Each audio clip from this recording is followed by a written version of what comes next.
only hope. My Lord, my life, my way, my end, accept the praise I bring. For Jesus, my shepherd, brother, friend, my prophet, priest and king. Ah, my Lord, my life, my way, my end, accept the praise. O thou who came mess from above, the pure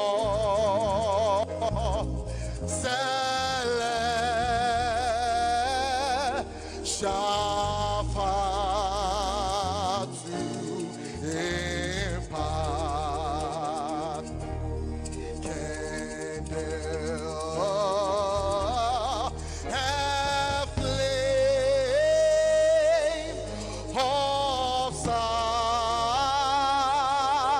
sacred love on day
like you, Lord. Ancients of days, reign. You are God. Elohim, yeah. Ancients of days, reign, reign. There is none like our God. Ancients of days, you are God. Elohim, ancients of days, reign, reign. There is none like you, Lord, like our God. Ancients of days, oh, yes, you are my Father, beyond. Surround your time for me. Yes, you are your fair. Yes, surround your time. Yes, you are your pa. Yes, you are your Father, beyond. Yes, surround your time.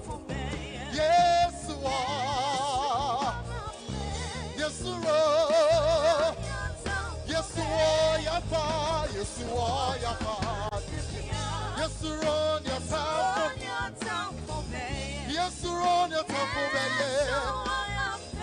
Yes, surround. Say, Odimeni Semburuku, Odimechi Sejafedu. Yes, you are your fair. Yes, surround your time for me. Odimeni Semburuku, Odimechi Sejafedu. Yes, you are your fair. Yes, you run your Obubobo, Obubobo, Sejatobia. Sina Yesu di Kanendi.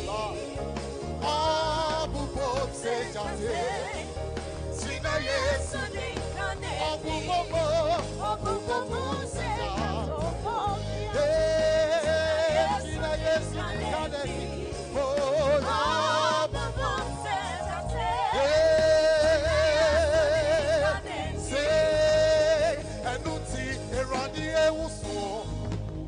Eradi uye kase, Eradi uso, utini unyame ni narasa, unyame uso, unyame uye kase, Eradi uso, utini unyame ni narasa, Eradi uso,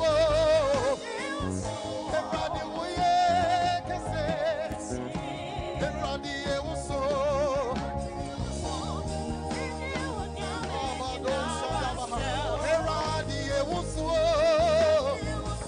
Eradi uye kase, Eradi uso.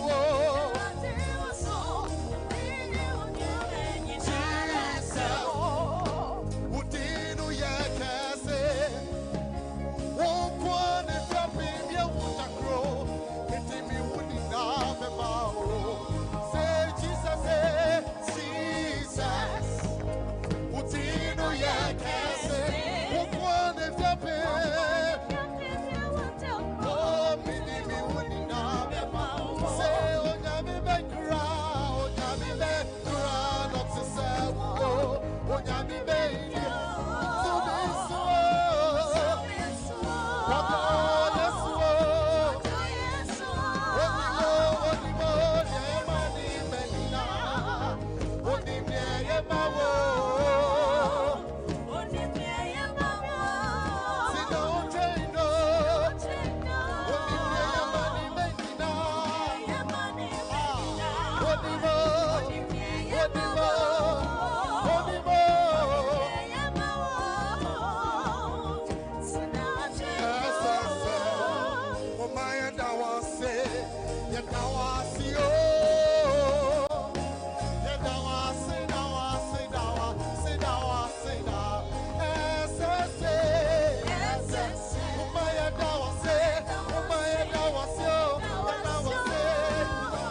You're the God of awesome wonders. I've tasted of your power. Say, Onisha,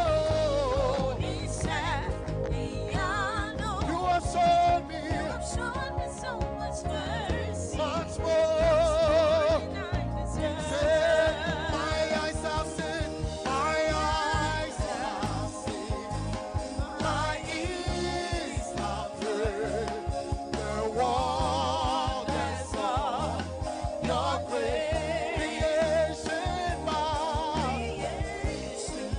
in all of you, and we joy.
Ago.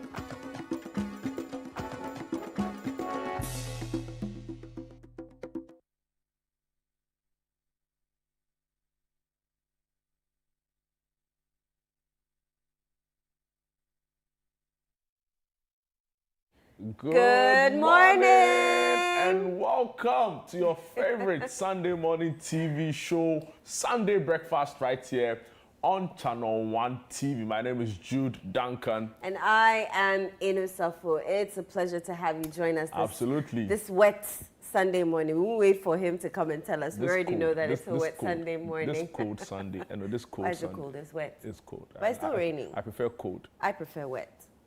We have preferences. We have different noses and different opinions. Have your way.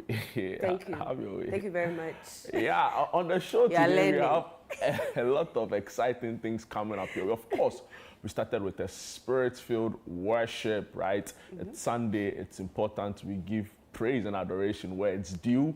We started off doing exactly that on the show today. We'll also come away with our news review segment. We'll bring you the big headline stories as being reported by all the major online portals. Of course, we'll have for you our health conversation. We'll tell you what's happening at the biggest food festival. Yesterday was unbelievable. I think the highlight for me yesterday was the Harlem Shake dance by the fisheries minister. No, she be major. Charlie. But the fisheries No, minister, she did from she brutal. was recounting her childhood and she recounted some delicacy. And she went around the whole fest. She couldn't find apparently Yeah. but a whole but we are and Did she eventually find it? No. Oh no, she should come So today today again. will be No, there. she should come Today today. that I'm sure the sellers- vendors are challenged. Today the Ben Quine sellers will, You know, Charlie, did you see her bring it, Harlem but Shake It dance? was amazing. The highlight for me was the pork that was wearing the glasses. That was interesting to see as well. Yeah, but shout outs to the fisheries minister. It was really, really exciting. Madam Emilia Arta, it was really, really exciting seeing her there for me. Like I said, seeing her, you know, she's a Keda. What's a cater? Oh, a Keda is like those who are supporters of the I don't want to say the PNDC regime, but like they lean towards the social democrat ideals. Okay. You know, so they believed in, you know, all of those probity, accountability, you know, the Rawlings era. Okay. The first Rawlings era, you know, trickling down to the whole ideology around the NDC as a party and as a movement. So she's a firm believer in, you know, the ideals of social democracy. You know, so to see her dance like that, oh, it was nice. You know, she did from Why? They brutal. don't dance? Oh, they dance. They dance. They dance. But I think she made it beautiful. She added a lot of like, Yeah, She added a lot to the she's show funny yesterday. too. So there's a bit of humor Yeah. in her speech. So yeah, and she And- mentioned that we should make it even bigger Bigger. and better, No, and yeah. that she's going to sit down, do some calculations, do something, and then she'll come back to us so that we can sit down. Yeah. And I don't know, maybe we're heading global. You never know. We'll go and do a food fair in Burkina Faso. in Puerto Rico. It's possible. You know, Puerto Rico. It's possible. You know, And our- she was extremely excited because her sector was well represented. Yeah, yeah, Yes. yeah. Come think about it. You know, a lot of our local delicacies, you know, go with fish. Yep. All forms of it, right? So Yep. whether it's Kita Schoolboy, whether it's Amane, whether it's Adjune, whether it's Opoku. Charlie, how even call fish Official Opoku? Poku. You know, or 1,000, you know, Yeah. every single one of, or the red fish, like, Yeah. so yeah, it was interesting to see her there. Of course, Frema and the team, you know, I saw Frema and, you know, HR, Miss Jen, I think Apioko was in there, there was Nimatu in there as well, and there was Helen Grace. They were dancing. Yeah, and there was Ivy, you know, head of TV sales, or radio sales. You know, Charlie, they were doing bobo. They need to go back for lessons. I couldn't go inside that area. You know me, my sinus and dust. I was like, chai. So I was standing afar, enjoying the But it view wasn't from even the that back. bad. What wasn't bad? The dust that they are At seeing. an hour. I'm all. Nani was that time now? Ah. Me was that time now? Oh, The day our producer was please there. Take me back to the Harlem Shake. Our Take producer. me back to the Harlem Shake. Oh, I saw the Harlem Shake dance. But today, you know, in Sonata Kakranti, Fombeye Mreka Kranti, it's going to be amazing. But it was amazing. Yesterday was amazing. I met so many people. Mijina baby interview. No. I turned around. Is this beautiful little boy and his sisters. His mom had no. Oh, okay, there you go. Yeah, you know, I didn't even show the food. They didn't show the full dance. Wow. Don't worry, they'll show it. They'll show it. They'll definitely show it. You're sharing your experience. Yeah, so a lot of people, where's Jude? Where's Jude? I'm like, he's somewhere. I mean, as a crowd. In the spirit. He's somewhere. No, He's somewhere. Yesterday, I had to also go and support a brother. You know, Yaya Minta on the City Sports Dex channel. Definitely, 1. Congratulations He's to usually him. here with us on Saturday. He married the love of his life, Melvina Efua Eshen. Now Mrs. Mrs. AJ Yao Minta. Singh. Oh, Why? Because she married, she's forsaken her name. Mrs. AJ Minta. No, they spoiled it. They really spoiled it. I wish them really, really well. Yeah. I saw you interviewing the fisheries minister. Yes, I did. What was she saying to you in that interview? She was telling me when we're going around the various stands, she was excited to see certain foods that she hadn't seen in a long time, and she had the opportunity to taste different things. So that's when she told me, after her tour, that's when she told me that she's excited about it. She's also excited that families, it's not just the parents or young ones that came out, but families came out, and the fact that we have a dedicated space for the kids, that even after they eat, they can go and, you know, dance. And she's going back because we need to scale this into a bigger platform. In my mind, I'm like, how bigger does this woman want us to go? Because we moved from AMA to where we are now. So how big does Honorable Emilia Arthur want us to go? But so she said she's going to sit down and strategize and plan and come back, sit with us and see how you know, we can make this even bigger. So yeah, we have our work cut out for us. She was very impressed, very I've also impressed. been impressed with her, not even because she, you know, graced this occasion, but again, if you go back to her vetting, right, you know, she was had arguably one knowledge. of the most outstanding performers, and you know, with all that we've seen in certain ministries now, you know, it reinforces the point that we need square pegs in round holes. She came across to many, not just me, as somebody who deeply knew the sector. Yeah. And you would agree to an extent that since she became minister, we've heard less and less of, you know, the usual premix noise. feel. You know, premix for all this, this, Yeah. close season, won't close, this, chaka. And we've not heard and seen a lot of that. Still early days yet to an extent, right? Yeah. But you clearly by the way, get the sense that she knows what she's about. and Another you highlight really- was when Kwampa took the stage. No, but and it's a given. Tell You know, so it's like- you know it's to be how expected. huge that square is? Yeah. No, me, oh my word. They were dancing like round the whole place. Like, it's not like one small, you know, like at the front of the stage. No, like round the whole square. I was like, wow. Yeah, Simply, but the amazing. thing about Kwampa is Simply that amazing. And the you know, Bobo dancers I was too. really Chai. thinking you were going to see the Bobo, right? No Kwampa, no, Oh, me, do so what you have to do. Yeah, you the know? Bobo dancers, yes. But Kwampa's, I don't know whether, and I can't call it a cue, a line dancing. And people were running helter-skelter from the back just to come and join that line Charlie, so that they thing, could no, dance. Is it like, did The they teach Bobo, them, no. or it's natural? Like, do they teach them how to do Charlie, it? I've been trying to do it. They say I believe it's you, not I know. about your buttocks, it's your ankle. I don't believe it. I was Yeah, like, is how the does ankle my the- ankle control my waist? They said yes, it's in the ankle. No, And they are hiding the secrets. well, maybe. I need to don't- call all my ever friends. No, guys, Please the whole come and teach the me. whole thing is that Me you too, I have probably buttons, how to the whole, shake. the whole thing is that you probably missed day one, right? And it's completely understandable. Today is Palm Sunday. After church, Come and eat your palm. you know where to be, right? Just straight for Sutherland Children's Park for day 2. And what really happens is that day 2 is always better, right? You know, the day 2 is always better. You know, if the Bible even says the latter will be better than the former, right? So you know what to expect when you come. It's food, it's music, it's dance, it's excitement, it's camaraderie, it's friendship, it's networking, you know, and also very importantly, I already said about good food, you know, proper food, nutritious food made under hygienic, you know, conditions. So please come with the family after church, pass through, buy in bulk. You know, it's completely and totally worth it, right? This is like a buffet. You know, it's literally a buffet. It's a buffet of array of indigenous Guinean food, Guinean meals. Come and eat. It's an opportunity to dine.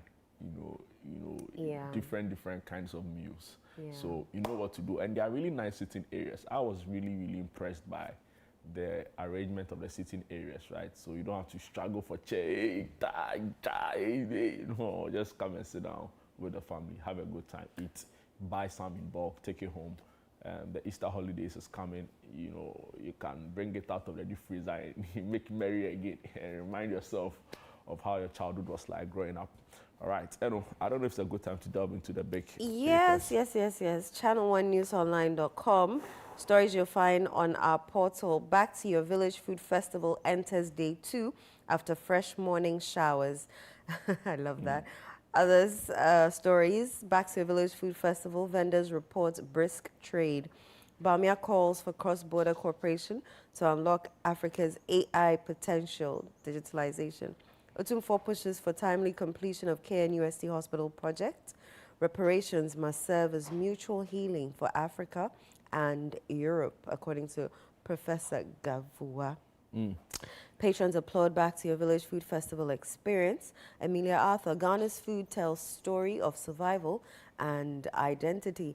And I also spoke to AC Sutherland Addy, and she's calling for the urgent restoration of the Ifwa Sutherland Park. You know that it was named after her mother. Yeah. Day 2 of Back to Your Village Food Festival promises bigger experience. And this is the big front page story. It comes with a man in a smock. He's looking at the soup, you know, because he can imagine things. Also on the front online portals, thousands descend on Ifwa Sutherland Park for day 1 of Back to Your Village Food Festival. Otumfuo urges timely completion of stalled KNUST Hospital project. Back to Your Village Food Festival wins hearts with food, culture, and community. Amelia Arthur, the fisheries minister, is in the news. She says Back to Your Village Food Festival should drive local food production. Amelia Arthur.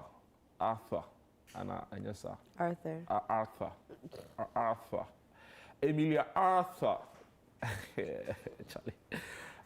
Again, she says the soul of Ghana lies in its food and its people. Dr. Alhaji Mahmoud Bawumia outlined 6 policy priorities to position Africa as a global AI leader. Back to Your Village Food Festival will organize Professor Sutherland Addy. Also here, embrace AI or risk falling behind again. Bawumia to Africa. And of course, abstention, not a rejection of Ghana's slavery resolution. That's from the EU ambassador to Ghana, Rune Skinback. You know, you should watch the Big Issue show yesterday. Honestly, the first part of the show. So you had Inusa Fuseni, former Tamale Central Member of Parliament. Right. You had the EU ambassador to Ghana, Rune Skinback. Right. You had Professor Kojo Gavua, who is an anthropologist and a lecturer at the archaeology department at the University of Ghana. They also had Oliver Bakabomawo. I saw a sort of poll on Twitter about our panel yesterday. They were like, yeah, I feel like we did form.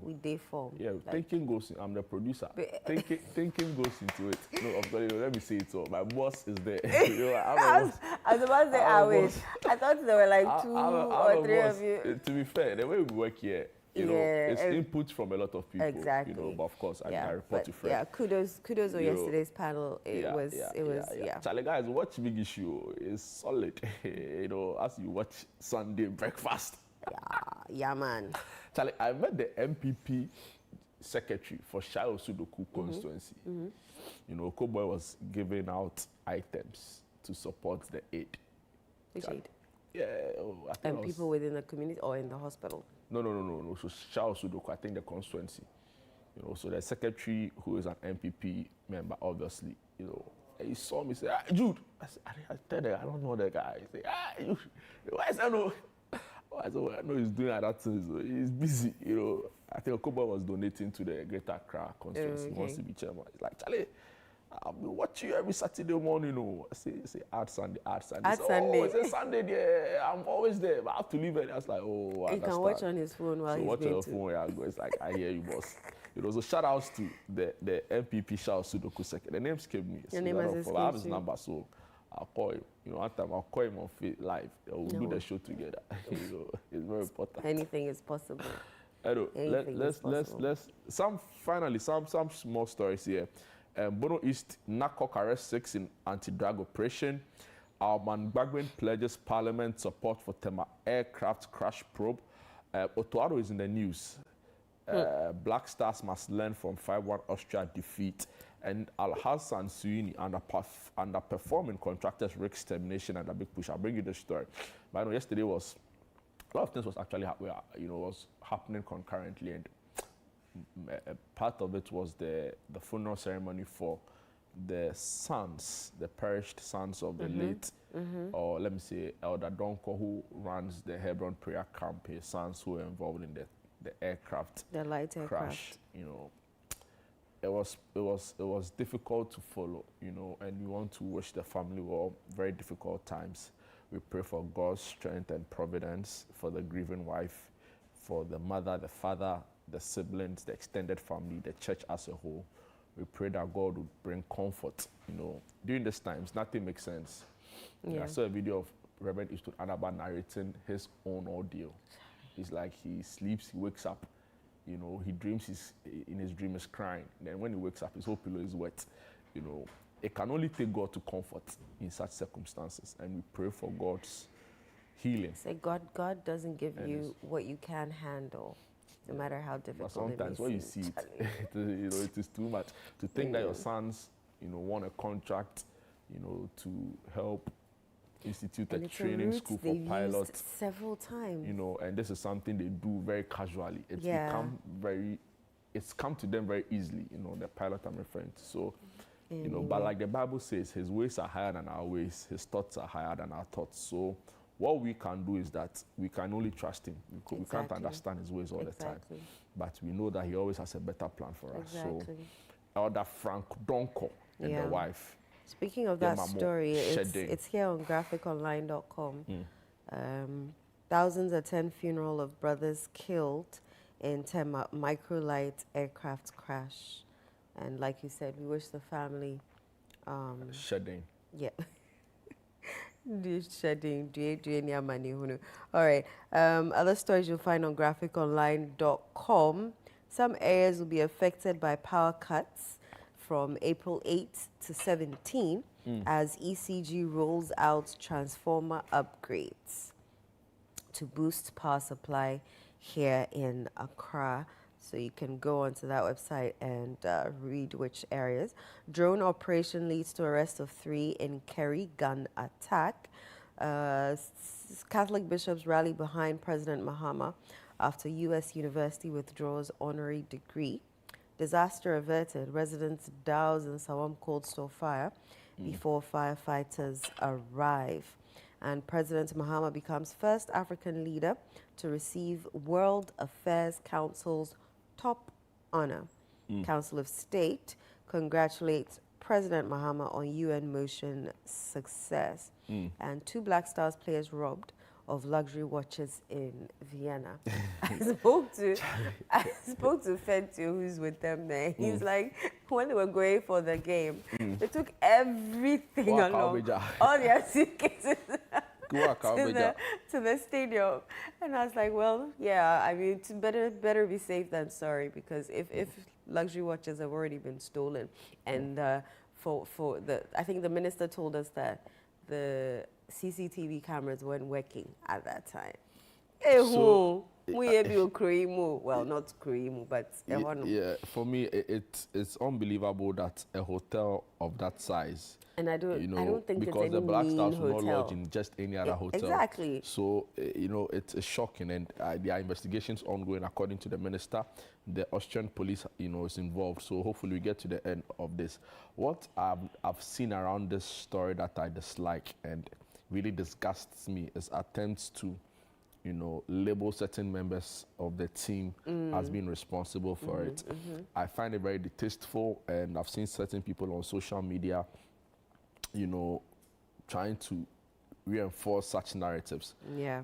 The GFA has come out. I think one other football club in the country too came out to, set the record straight. And I hope that beyond, responding to this, the FA should go after the people who are spreading such rumors about the team members, being accused falsely of this. So, it can be an unnecessary distraction. Austria, we are going to play Germany. Then imagine your player or your official is being accused of, you're not in the right frame of mind. So honestly, the GFA should not let the matter rest. They should pursue it to the end in terms of finding the perpetrators, and also persons who are using this to gain some clout on social media because they want money from monetization and all of that, and are spreading very, very silly rumors, should be made to face the repercussions of their actions. Definitely. Good time to read some of the stories. You You said you'd I bring want us to a bring you particular the story about the big push, right? The deputy roads minister is in the news. He's been defending. Oh, by the way, Easter no dinner. I see a story on Channel 1 News Online. Kwehu Easter Paragliding Festival set for April 3 to 6 under Mahama's patronage. I really want to try paragliding. I've done bungee jumping, aka paragliding. Have you? No, Misumiho, Mr. I don't feel for any. You're not friendly. I tell a story about a road trip to the Paga Crocodile Pond. I think you've said it I've here said it. before. My friend, she said she will not touch the thing.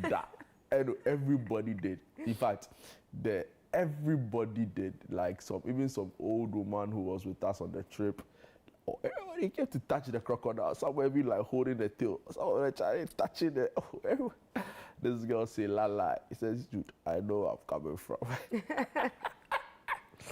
Ghanaians. Oh God. Superstitions. Anyway, you've seen that story? Yes. All right. Underperforming contractors risk termination under big push, and the road ministry have come under intense public scrutiny following some contracts awarded. Now, the government has drawn a firm line under its ambitious road development drive, warning that contractors who fail to deliver under the Big Push initiative risk having their contracts terminated. Deputy Minister for Roads and Highways and Member of Parliament for Tamale North, Al-Hassan Suini, says, while the program is gaining momentum nationwide, underperformance will not be tolerated. Speaking to the media, he underscored the administration's commitment to both quality and speed. Now, this is the quote. He said on a weekend TV show, he says, "We are not toying with quality. We are not toying with pace," he stated, signaling tougher stance on contractors who fall short of expectations. According to him, all projects awarded under Big Push initiative are active, with contractors working at various stages. He noted that some have already reached about 50% completion, describing the overall progress as encouraging. Now, this is another quote from the minister. He says, "There's no project that has been awarded under the Big Push that is not being pushed." Almost all contractors are on site, he said, dismissing concerns about stalled works. Sweeney revealed that officials are no longer waiting until project completion to assess performance. Instead, the contractors are being regularly summoned to account for their progress. Now, I know you remember before the State of the Nation address, right? Yeah. The president's second State of the Nation address. I had an extensive interview with the Deputy Roads Minister. He gave me an update on the road project that was ongoing. He gave me details into, timelines for some of the major ones. He spoke about what would happen in the case of, a contractor not being able to deliver. He spoke about government's and the ministry's transparency in ensuring that all of these road projects are completed on time, in schedule, and of course, value for money considerations and all of that. So, you know, it came across, and per feedback I received, as, you know, a ministry and a minister who deeply understood the issues on the ground and were working effectively to address the concerns, particularly our road challenges, because of course you already had a president say that I was going to turn the country into a construction site, you know, with all of the road projects ongoing, and I'm sure you'd attest to an extent that there's a lot of road projects ongoing. I use the motorway. You can tell that serious work is being done. I saw Mingo's car on Friday. I'm like, Ade, it's Exactly. like it's the motorway construction. Exactly. You know, those who use Cape Coast also tell you that they see some progress on the Kaswa Winneba Kumasi and as well. all of that. So we would give them some credit. I've heard the minister also come out to debunk claims that some of the contracts were awarded to companies with the staff, some of them four staffs, you know, who you know, sent in a bid for the contract and were awarded and all of that. He said that it can't even be possible that a company with one staff will be awarded a contract, you know, How they millions of work. dollars, right? So I think this particular ministry, you know, the minister and his deputy, Are working. yeah, you know, I listened to Agboja, for example, on Point of View. You know, you want to appreciate the kind of work that they are doing. You know, we will call for a lot more transparency. We appreciate the fact that they are already engaging. And, you know, Sweeney, always ready to answer I a think he call. also spoke to Philip recently. Yeah, he also spoke to Philip recently, the minister, right? But, you know, Sweeney, maybe because of his background, but he's never shied away from media engagements, right? Trying to talk to the I people. feel like you need and us to- explain. It's like sometimes we shouldn't come and chase you. Sometimes just come and But you tell us see- what you're doing. But you see, the road and how your ministry is working. one of the ministries where their work can be easily judged. Exactly. Right? So, for 'Cause example, we see it, thank we you. feel If you it. say fisheries ministry, how How you you come assess, and right? assess the water, maybe the fish in the how water. exactly, or maybe if there are no noise, if fishermen are not protected, they say, oh, maybe she's been doing well. Sports ministry, how you assess the performance of a sports minister? Is it the number of competitions we qualify to, or the sports? You know, like how you do. Yeah, Of course, yeah. there are metrics, but it's quite broad. But with roads, it's evident. You can see it. If the road is bad, it's bad. You know, but the point is that with this current crop, when they came in, you know, they engaged, they explained the issues, they don't shy away from it, and you can actually tell that a lot more projects are going on. Of course, critics will say that some of these projects were started by the previous administration, but the point is that government is a continuum, right? So I like the fact that Sweeney is engaging, and I hope that he doesn't stop. You know, and because he's a journalist, he knows what to say. You know, and a lot of people say that, you know, there's some really good work being done by the deputy minister and of course the ministry. So we'll be following keenly. Of course, a lot of people just want a lot more transparency, and I'm sure that in the coming days they should be able to come out to explain all that is being done in that regard. So that's a big push, right? Yeah. And sole source, actually the right term is not sole sourcing, it's single sourcing. Okay. Single sourcing. Yeah, I'm just waiting for that Kumasi road to be done. No, they say they Because do the way the expressway. flights- No, they go do Sorry, not Accra Kumasi road. Accra Kumasi expressway. Right? expressway. Because the way the flights people are pricing their things, no. Flights from Accra to Kumasi, 3K, 3.5 for so even if it's a late booking, they're near 5,000 something. You know, I'll be like, how? yesterday Can on you the- tell me the story? Yesterday on a big issue, you had a member of parliament from the Ashanti region come on the show, right? Yeah, John Darko. Yeah, so I was asking him how often, you know, does he go, will he have to go to the constituency in a month? It's like, oh, sometimes 2, at the very least, right? There are times 3. And of course, there are times every week you have to be there have because to be there. maybe circumstances, right? The exigencies of the time. And I was like, so do you drive? He's like, Charlie, if you drive, you'll be exhausted. He has to take flight. I was like, Charlie, how you going to do Like, anyway, that? it's expensive. You know, and if member of parliament is complaining, They're me, you know. you know, some of us, My complaints are valid, aren't they? Charlie, no, but you is not valid. No, You so member of parliament is complaining, and me, I can't complain. you can't Please let me complain in peace. We can't complain. If the member of parliament is complaining, I can't complain. You can't complain. You know how much he earns? You can't complain. We all know how much he earns. Now it's public You knowledge. can't complain. Plus the side businesses that he but does because he's a lawyer as you well. know where you're going to do your judicial service voiceover. You can tell us how much you When earn. was the last time I did a judicial On service that voice? note, So do you have any it's other not story for us? noting here. We are not noting here. Charlie, abstention, not a rejection of Ghana's slavery resolution. Runeskin Nickback. So the European Union ambassador to Ghana has emphasized that the bloc supports the moral basis of the recent United Nations resolution on transatlantic slave trade, insisting its decision to abstain should not be misconstrued as opposition. CityNewsroom.com is reporting.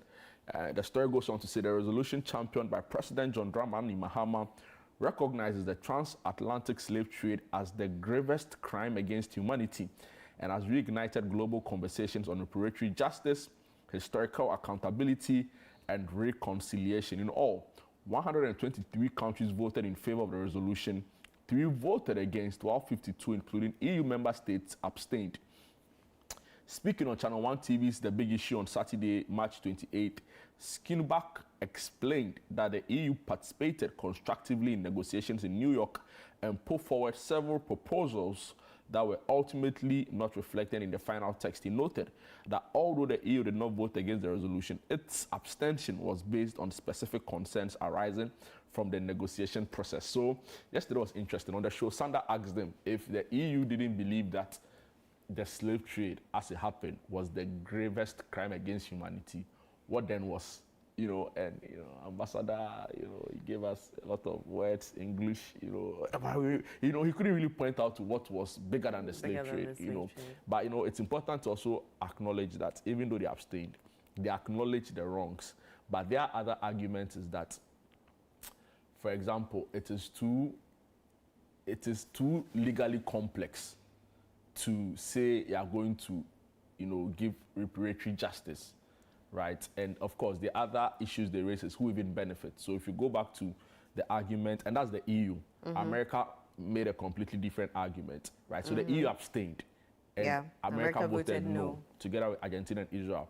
But I see, Israel for no. you see, the point about abstaining from a vote in itself is a vote, right? So if I'm being beaten, and you see me, and you don't do anything, you have 2 choices.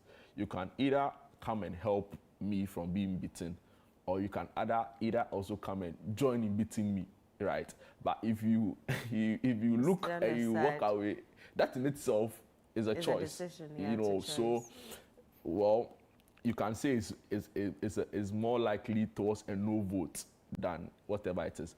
But they make the point also, and I'm referring to America now, that who even benefits from this, right? How are you going to say this or this or this are the real beneficiaries of slave trade? In fact, in the course of this week, we saw some data on the numbers, I don't really recall the source, so I don't want to really reference it that much, right? So these are really important conversations. And of course, issues around the complex nature of it, and the EU ambassador made a point as to all of the fact that the European Union is the biggest export market to Africa, all of the grants they give us. He said even recently we signed a security defense agreement, we are doing this, we are doing that, we are doing that, but the other argument is that you took away the best and brightest from the continent to develop yours, right? That was human resource gone, that was human capital gone, so you can't also say that because that happened, the antidote to that is all of the aid and grants we get, sometimes which some people even believe that it keeps holding us back. Right, the argument as to how the systems, the multilateral institutions, keep us in this cycle so that we are always dependent on them. So they tell you, do structural adjustments, do DDP, increase tariffs, do this, right? But they also have their hidden agenda. So I remember when US aid was being cancelled, for example, people described it as a soft power tool, right? Of course. Because they know the implications of it. When they give aid, they know that there's always something at the back. There's always something right? There's always something that, and to be fair, if somebody keeps giving you money, to an extent, you owe them. You owe them some level of allegiance. So it's interesting how all of these debates are playing out. But the point is that our artifacts were stolen, some of which value Oh, I've seen some of million, them. right? You know, there are concerns as to whether the ones Otunfo went to take recently from the UK should be even returned. Of course, as part of the reparatory justice we are seeking, all of those other ones artifacts are have to be brought back, returned. you know. So right now, the way forward is that there'll be an implementation committee of a sort, Mm-hmm. you know. And I've heard people argue that it's not so much about the money than the admission, Mm-hmm. right? And of course, putting in place structures to ensure that it Mm-hmm. doesn't happen again. Of course, I think we've gone past this point where slave trade, but Do you it know happens in do you know newer if forms. any of your family members were taken? I don't know, but it is very likely. You know, it's very, Because very likely. you're half Fanti. Charlie, you know, but place the Afghan, Cape Coast, the Cape Coast, then the slave, The sea. no, not the What are you sea, talking about? The castles. the castle. It's so I'm sure when they just carry them, they just throw them inside it, you know. But you know, I heard people's arguments that sometimes we willingly sold our people to slavery, to slave masters for them to be taken. And so the reparatory justice that we're seeking, no? What are we trying to say? Are we saying that we didn't contribute to our ancestors being taken to you know, other countries, foreign lands to work and all of that? all of those arguments don't really hold for me, right? Because of course, at the end of the day, it's a human institution again, right? People will do whatever they want to do. To survive, actually. Yeah, but the point is that there are also people, but there were people who resisted it. You can say, oh, well, our chiefs were selling people for gunpowder, for whatever. Mm-hmm. But the point is that, yes, some of them did that, as account to show. But there were others who resisted it. People fought at the peril of their life, right, to resist it. So the general feeling or the conclusive feeling around slave trade was that it wasn't something we wanted on ourselves. Yeah. But they forced it on us because they were a much bigger power. They had the guns, they had, you know. So We had resources that we needed: sugar, You see. gunpowder, salt. So all I'm of these excited things. that these conversations has, you know, happen again. You know, I don't also like the fact that we are politicizing it, right? We're making it look like a partisan thing. So one bit is saying, oh, we started this. Yeah. You know, we called for this in But you 2023. didn't- But it's true. You Ronaldo actually did, I think it was 23rd September 2023. He went But to he the UN. didn't follow through. Oh, you know, you know, like No, I'm some of not. these I'm some not. of these I'm things not. take It takes time. Is that some of what these you're things take saying? time, Okay, fine. Number one. Okay. And So you see- kudos to both of them. Is that what they're saying? exactly, it's a national win. You know, it's a national win. And to be fair, we even had the backing of the AU. We've all win. So it could have, We've all see, win. We've all won. we could have pushed forward this position if we didn't have the backing of the AU, for example, Okay. supporting us. I don't think we would have made progress in the manner that we saw. Yeah. Right. So it's a collective win, even from like an African's point of view. Right. Right. So let's see it as such. And I'm hoping to see how this is implemented going forward, and you know how we are able to get the gains expected in terms of the actual reparatory justice and the fact that we need a commitment from their side Right. that this will never happen again. Right. You know, it won't happen in maybe chains being tied to us and falls on a ship, but in newer forms. But you don't think? I was about to say, you don't think it's happening even now as we There's speak in newer forms? there's neo-colonialism, Yeah. which we can't turn a blind eye to. You know, there are other people who I mean, argue look to at say the that vaccine it is thing when it we is had our COVID. own, it's our own doing, right? If we had leaders who were minded about the country, who were minded about the people, you know, who were not greedy, who didn't steal, who didn't misappropriate state funds, we should be able to catch up or, you know, make some progress as a people. That's Exactly. true. Exactly. Right? But we also see that with the way the world has gone, you know, it's the balance of power is not really the same in terms of resource, in terms of, so there are ways people or some of these countries indirectly try to subjugate, right? So you're also calling for an end to all of those things. If we're not standing on our own, how can we ask for these things? Is my question. How do we stand on our own? I think good governance, right? Good governance, a responsive And governance. this is Africa, where somebody Dealing will with become corruption. president for 20 years and then hand over to their son. you see, so all of those things, so governance, misgovernance, corruption, you know, nepotism, we need to fight it. And one way we can fight is what we are doing. We speak about it. You know, we need an effective CSO system. As they usually say, Obama, I think it was Obama who first said it, build strong institutions, right? Not strong persons or personalities. Right. You know, so we should have a CSO. Right. We should have a Shraj that can look into the president's face and tell him, Mr. President, Mr. Mahama, you are wrong. You're wrong. You know, you can't keep flying your brother's jet for official trips. You know, I'm just using that as an example. Okay. If they deem it wrong, Okay. the facts and the data available, Right. you know, so that we don't have strong people. Because right now we have a very strong president who is very popular. Yeah. He's been around since 2008. Yeah, man. He knows the system. Yeah, man. You know, but in having strong people, we should have stronger institutions. Exactly. You know, an electoral body or electoral commission that is not subservient to a call from the chief of staff's office. You know, I'm not saying it happens. I'm just saying that this is what we should you're do. giving, You know, NCC, come out, educate the people. Educate the people. Tell them the truth. Media, don't take money from politicians. You know, don't take money from politicians. And turn a blind eye when something is going wrong. Change the story stone. Say it as it is. Yeah. You know, and you can trust us here at Channel 1 and and I want to also commend, give it to you know, the proper media houses who are doing that. Like Channel 1 and right? City FM. You know, so I think we should push for a proper governance system. You know, Definitely. It makes our case for reparatory justice even better. Even better, that's true.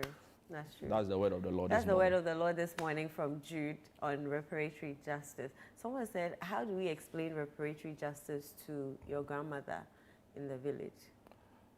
They would even understand it better, right? Some of them witnessed the atrocities. Yeah, they did. You know, if you have a grandmother But I mean, we've been saying, I actually have to listen to Tree News to say how they say the reparatory justice. If you have a grandmother who is 70, okay, Ghana is for 69, right? Yeah. So just about the time she was born, we were having independence. Like if you have a grandparent or a granduncle who is 80, and 10 years old, 76. they would have probably witnessed, you know, a little of the struggle. I had my grandpa witness it a lot, you know, before he passed. We share excerpts of, in fact, he worked for Nkrumah actually. Okay. Yeah, my granddad did work for Nkrumah in the same office. So, you know, he used to share a lot about the struggle for independence and what it was like. To those stories. Yeah. I mean, he'll share how, you know, he's going to school at Adesadel College, then they are rammed up in a car, you know, like, why are you going to school? You know, that kind of thing, you know, but the solidarity, you know, fighting the system. It could be. It was a lot. It'll be interesting to see what this reparatory justice means for all of us and how they come to a conclusion on all of that. So we're going on a quick break. Do not tune away because we have so much in store for you. This is Sunday Breakfast. Ago.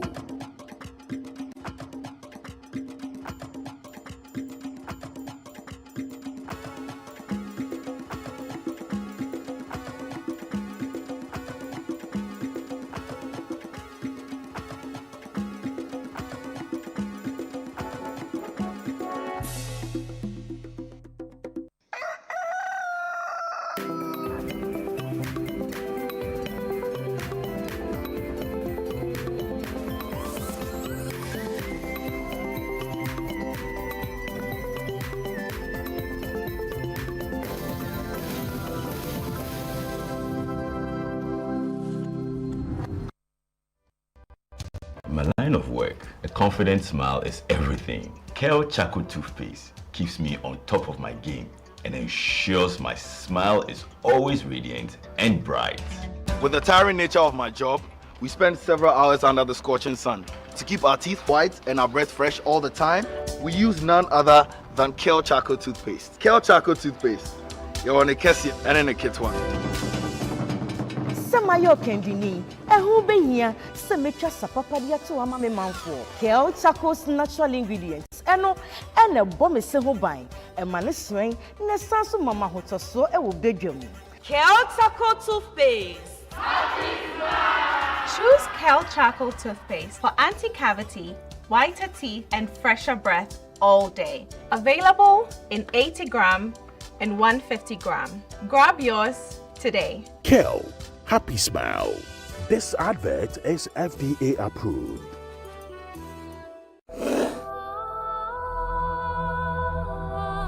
This Easter, as homes fill with laughter, shared meals, and love, pause for a moment and remember a child who has no one to celebrate with.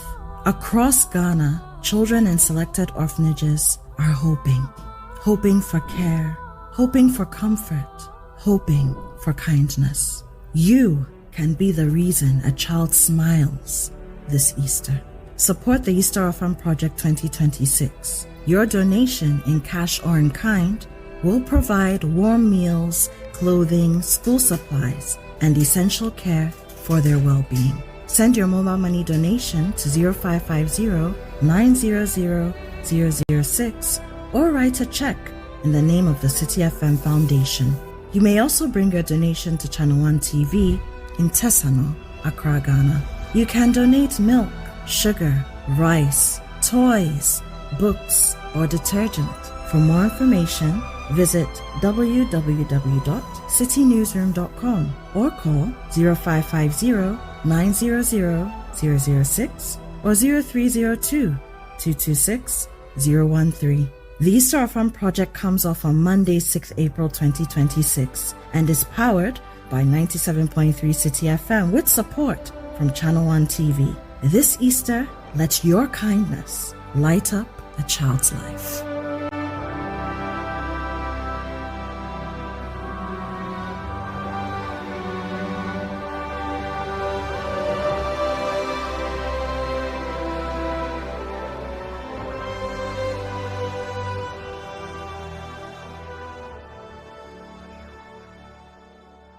Meet the Blanksons.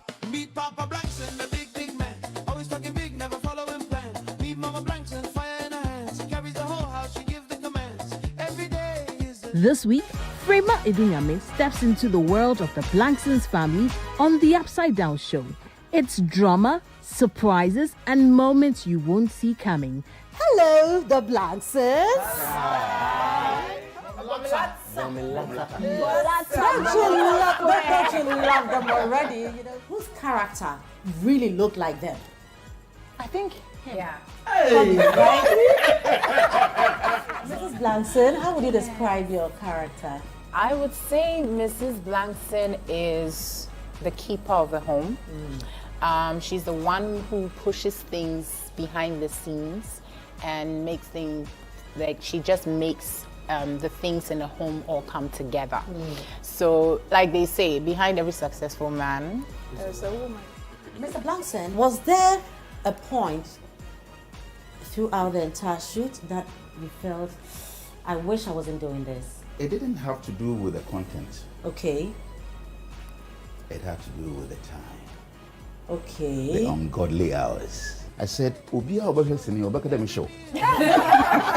Make a date this Sunday at 7 p.m. only on The Upside Down Show on Channel One TV. Welcome to the Health Quarters Ghana, where medical science meets everyday life. Join Dr. Gideon Asan and the irrepressible Clemento Suarez as they tackle health issues. My name is Dr. Gideon Asan. I have with me here my co-host, Clemento Suarez. I knew how it felt anytime I started to feel the pain. Whether it is hernia, breast cancer, cataracts, or infertility, the show brings together victims to share their real life stories and experts to debunk myths. If you wear cotton supporter, and there be a pampers and a benwa or bosom. So you see, instead of it being raw egg, I done it because you already know. Make a date with us every Sunday at 4 p.m. on Channel One TV. Don't forget to subscribe on YouTube and all social media platforms at Health Quarters Ghana.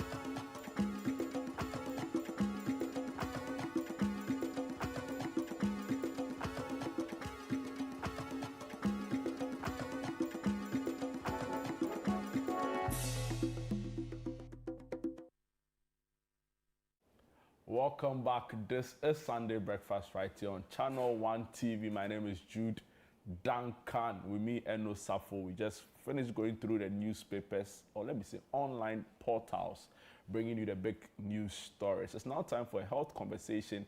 Dr. Kalsum Adams joins us for a very important conversation on tapeworm infection. It sounds very far off, right? But I'm sure when the explanations come, you realize that it's actually closer than you think. Doc, good morning and welcome to Sunday Breakfast. Good morning.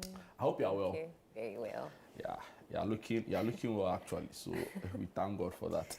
Yeah. I don't know. The health sector has been in a lot of, has been in the news a lot this past week, from health facilities being stormed to yesterday, for example, we had a physiotherapist who came to tell us about all the challenges at the Burns and Plastics Reconstruction Center. Maybe in a minute, what was the state of the health care delivery in Ghana? So I mean, as healthcare providers, we are doing our best, and the system is not only the human resource. It goes beyond the human resource. You have your leaders, you have the physical structures, and then you have all the other systems that would help to make sure that once the patient comes in, the patient is seen, and then when it comes to even payments, finances and all, it's all part of the system. And it's really, it's a difficult thing to manage. Once you don't have the right key stakeholders, it becomes a little difficult to get things done the right way. But as healthcare, I can talk from the healthcare provider's point of view as human resource. Every doctor is trying his or her best to make sure that they give of their best at any point in time, so that at least their responsibilities when it comes to patient care, patient-centeredness, they deliver, or we deliver when we have to. But there are challenges, a lot of challenges that go beyond we having to be able to cater for. When it comes to delays, when it comes to bed space management, and all of that. The EMR was a very good thing to help bridge the gap when it comes to bed spaces and then knowing where to put which patients. But unfortunately, I mean, we had to restart the whole system, having to put aside all the gains that we made with the limbs. And hopefully, I'm sure the new system, with time, if we are able to get it up to standard and up to where it's supposed to be, we should be able to manage some of these things and then get the system running as it should. Amazing. Let's come back to today's conversation. Tapeworm infection. What is it, right? And what's its prevalence in Ghana? All right, so tapeworm infections. Tapeworms basically are, so most people will know it as worm infection, or you have some abdominal pain as a result of some infection. And tapeworms are a part of a group of, so let me say parasites in general. So we have parasites, and these parasites, you have the helminthic infections, where tapeworm is one of them, and then you also have the protozoan infections, and then you also have the ectoparasites. But when it comes to helminthic infections, we have different types. So the different types, we have the round worms, okay, we have the tapeworms, and then we also have the flukes. So all of these, and usually when you look at it in the medical terms, when you say tapeworms, you're looking at the cestodes. When you see roundworms, you're looking at the nematodes. When you see the flukes, you're looking at the trematodes. So all of these are some of the terms that you may want to be familiar with. But tapeworm basically is an infection, and I would say that it's usually we call it a tinea infection. Okay, where you have either the tinea solium or tinea saginata. So what what it is that it has to do with the means with which you end up getting it. So usually when you say the Taenia solium is more of coming from pork, eating some infected pork. Somebody's worried. Okay. And then when it comes to the See the way my head beef. just raised, like. Somebody's worried. Yes, so all of these are worms, okay, or worm infections that you may be infected with, and then it comes with certain signs and symptoms. When it comes to generally the prevalence of these infections or these helminthic infections, it has a very wide prevalence. So you can have a prevalence of about 0.6 all the way to about 50 or sometimes even beyond 50%, depending on the risk. So if you do have, it depends on the location, the geographic location. If you do have a mildly geographic location where in those areas the rate of infection or some hygiene instructions have gone on, and then people are deworming and all of that, and you have a very mild risk of developing the infection, the prevalence there is less than 20%. But when you come to the moderate, then it becomes higher to about, so you're looking at prevalence about 20 to about 50%. And then when you have the very high endemic areas, then you have a prevalence of about 50% and beyond. So let's talk maybe a little about the pathophysiology of these tick-borne infections. So they have different stages. So you have the egg stage, the larval stage, and then the adult stage. Now, you have a primary host, and then you have an intermediate host. So it has to do with hygiene, basically, and also having one host transferring the infection to the other host, which is the human, and then it develops within the human. And eventually, if the cycle is not broken, it means that it's going to be a vicious cycle, and the infection is going to go on and on and on, and it spreads to different people. So when you talk about the tapeworm infections, you see that the cystic larval stages, usually if it is consumed, and how is it consumed? It's consumed from taking, let's say, poorly cooked meat, so either beef or pork, poorly cooked, such that these, either the beef or then the pork has the cystic stages of these tapeworms. Now, when you consume it, it's assumed that when it goes into the system, at least when it gets into the stomach, where we all know from our science that there's somewhat acid there to be able to take care of any infection or whatever, it's able to destroy. But then, interestingly, the cystic or the pores are very resistant to the acid gastric juices. So it's able to go past the stomach or the HCl, the acid within the stomach, and then it goes all the way to the small intestines. And we know that is where you end up, you can absorb food when it gets in there. So when it gets there, then it starts, there's something we call the head of this tapeworm, where it has like hooks, and then it would hook onto the lining of the small intestines, and then it starts to parasite. So that's where the name comes. It starts to parasite. So it starts to feed on the nutrients that is meant for the human being or the patient, and then it starts to grow and then become an adult. So when it becomes an adult, there's something, it's flattened. Okay, that's why it's called a tape, like a tape. So it's flattened. So then there's something we call the proglottids. So these proglottids it will keep elongating, and then it will start, if it matures, it will start to break. So when it breaks, since it's within the GIT system, it will then come out through the feces, okay? So once it comes out through feces, and let's say through open defecation or some way, somehow, the feed of this cow or this pig is infected with the eggs of this tapeworm. You consume it, and the whole cycle starts again.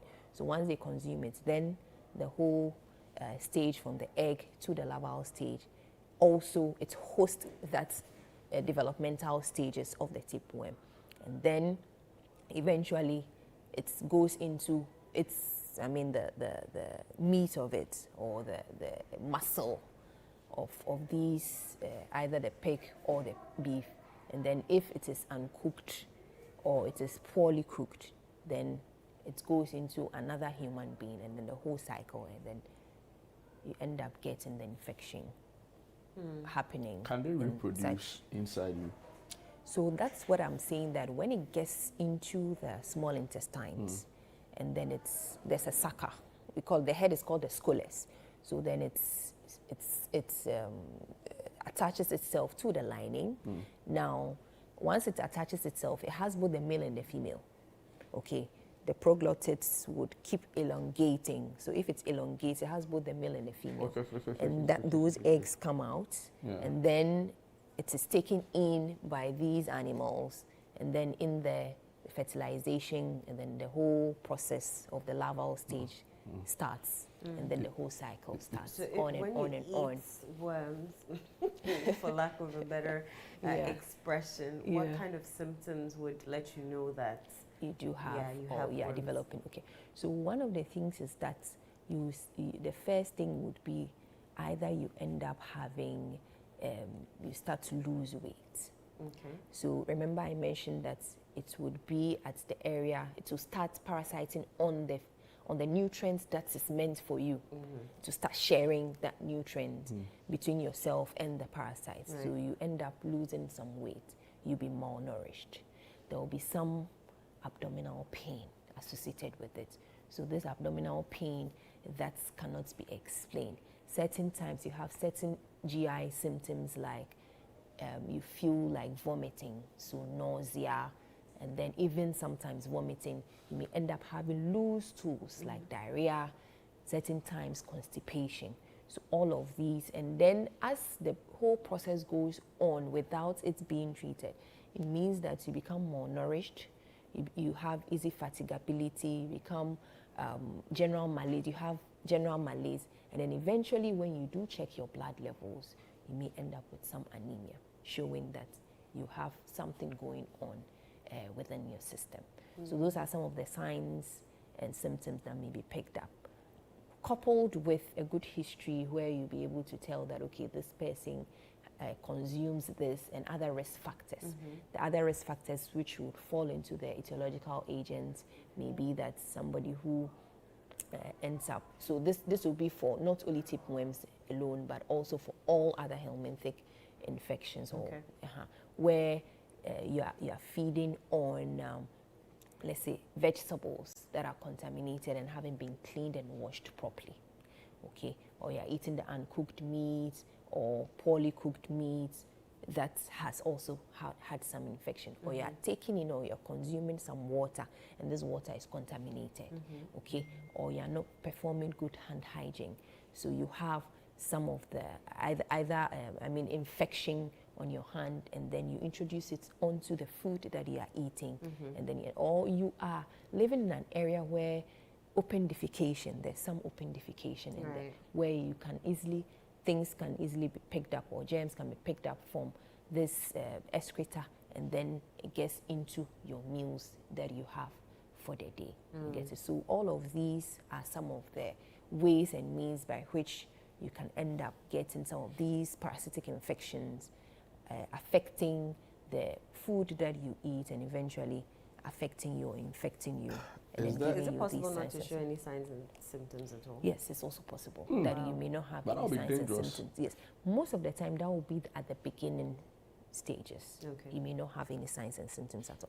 But when it goes on for a long time, imagine this tapeworm being in the small intestine and then now feeding on what you are eating. nutrients. So eventually you end up with So it's basically someone. hygiene and meat.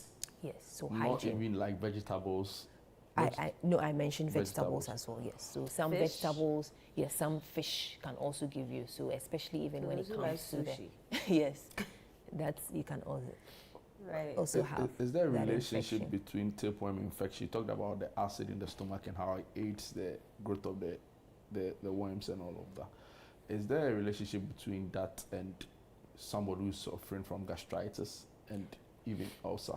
Okay, so gastritis is another whole topic that we can talk about. But gastritis is basically, in the stomach you have what we call the different lining.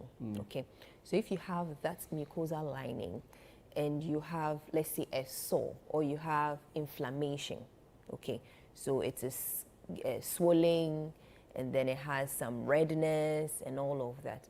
That's would say, so that lining, the inflammation of the gastric lining, we'll call that gastritis.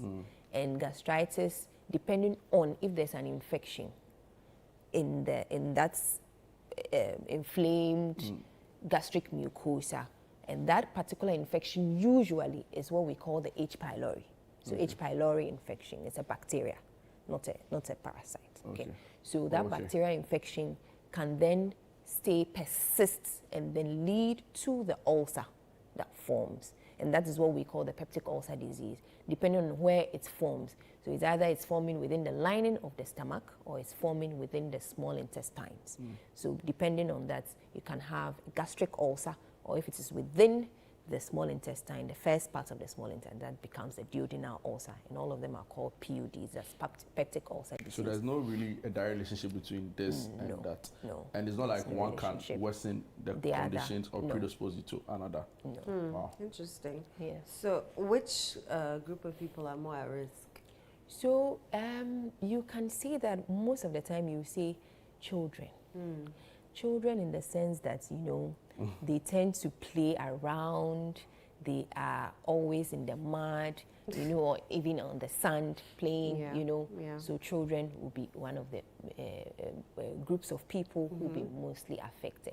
And other groups of people too who may have some heightened immunity or reduced immunity.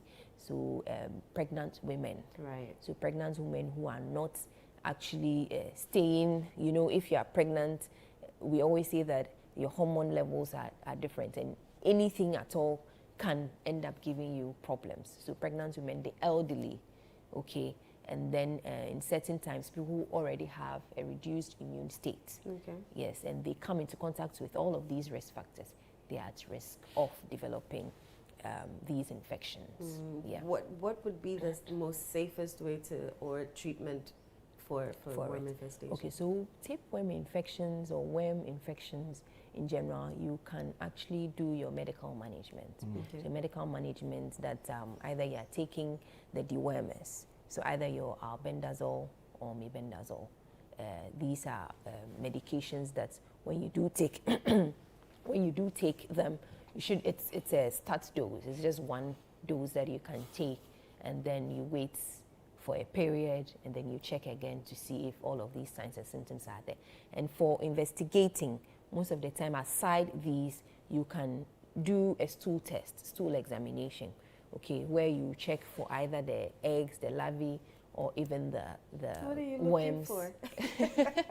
Or even the worms, So wait, after you can use check. the loo, after you use the toilet, so you get up and then you what you do is that you be giving, when you go to the lab, you be giving. So you a don't stool. do it on your own. No, but certain times to you yourself, you should be able to check and feel that, okay, there are certain things within my stool that should not be there. You would be able to tell. But what I'm talking about is the fact that you'll be given a stool container where you would have to give a little sample of it, and then it will be looked under the microscope, and then the report to be given based on to look out for if you have any of these eggs, okay, or the larval stages, or even the adult parasites within it. Are there foods we can eat to boost immunity against this? Foods. So generally, you would say the same the same old things that we say.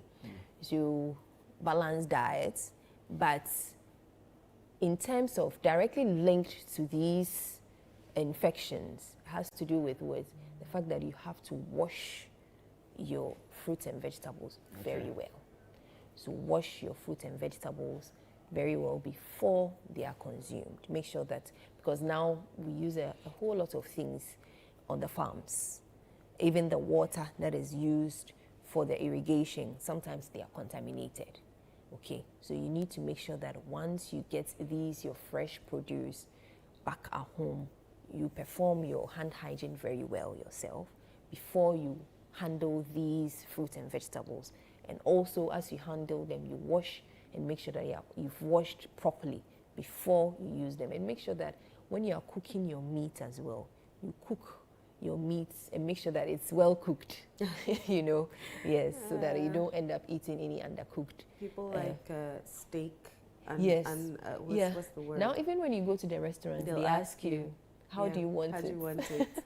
You know, yes. So all of these, but make sure that the heat that goes with the cooking is able to destroy some of these larval stages, the egg stages of some of these infections.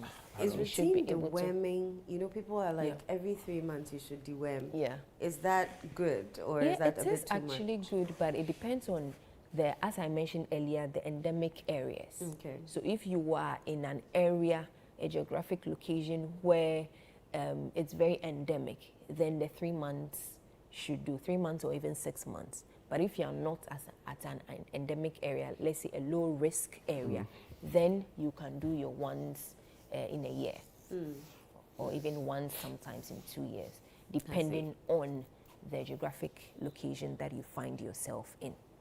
Yes, so those are some of the There are things in some terms of- myths that I want you to bust for us. They say if you eat too much sugar and you have worms, or you don't have, so if you eat too much sugar, you can introduce worms into your body, or if the worms are already there, then you let them grow by the sugar, the amount of sugar in your body. True? Okay. No, False? that's not true. That's false. There is no relationship with sugar intake with worms and then its growth or. Okay. Yeah. So Okay. there's nothing like Okay. that. There are lots of things that go out there, you know. I know. But no. Sometimes it's even like say that it can come through your nose. Which one? The worm. He'll come through. He'll come out through Come your out nose. through you know, there are different stages of even some of them. Some of the worms do have. So there's something called we call the circus, where it goes through some part of its life cycle, has to do with it staying in the lungs or even in the liver to be able to mature. So it depends on the type. Roundworms, for instance, some of them stay within the gut. When it comes to the flukes, we have difference like schisto, okay, but those ones are the blood flukes. Okay, so it depends. It's a broad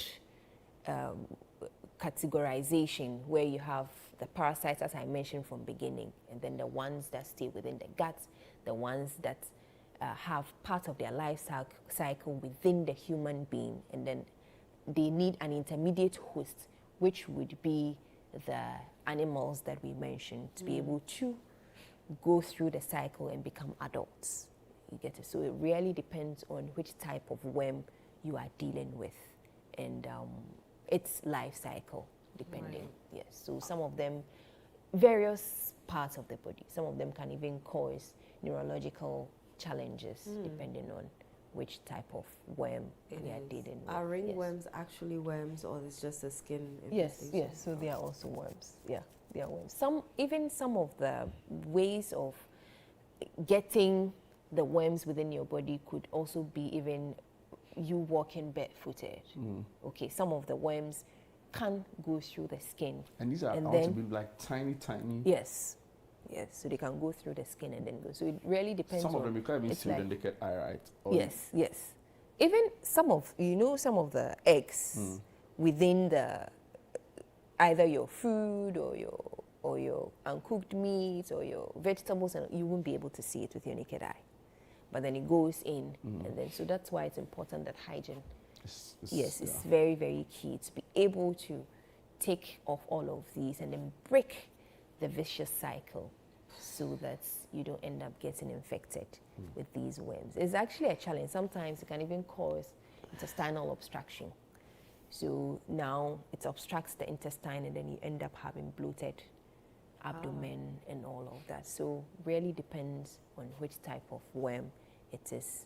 And we need to know about it. And basically, it has to do, especially when it comes to low and middle income countries, where, I mean, there's some level of poverty. So when there's some level of poverty, it means that toilet facilities are at risk.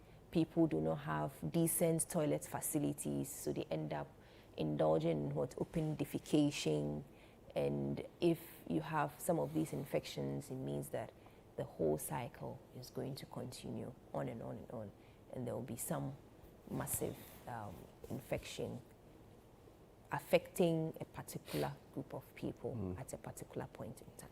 And especially in the rainy season as well, where we don't have good drainage systems. You know, people defecate and then it goes through the system. Sometimes we don't have good desilted gutters, you know, and then people, and even water, very poor water that people end up, some rivers, you know, that's where they go. Somebody is fetching from one side of the river, another person is, you know, using that as a way to, I mean, ease themselves, you know. So then eventually somebody is fetching, somebody is infecting at the other side. Yes. So all of these are very important, especially when it comes to rural areas, especially when it comes to rural, and some slums within the cities as well. Right. Thank you so much. Yep. You're welcome. Grateful for your insights and the education always, right? Dr. Kalsum Adams, who by the way will be at the Back to Your Village Food Festival. Oh right? yeah, I will be there. Yeah, but she didn't And kind of ask. I'm rooting for Bus 2, you know? Bus 2 to make sure that they win. Oh, Bus 3, no. Bus 2. All right, Really thank you so rallied up much, my Doc. people. That's all time will last for. We'll take a quick break. When we are back, there's a lot more on Sunday breakfast. Please don't go away. Ago.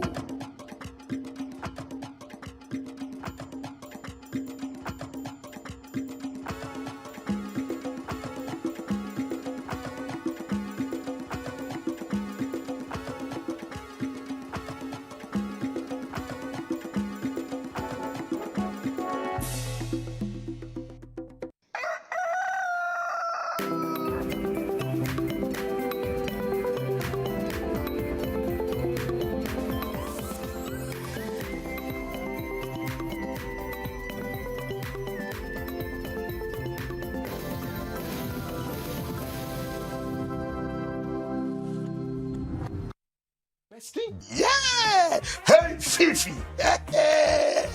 Fifi Blackson, my brother from another mother.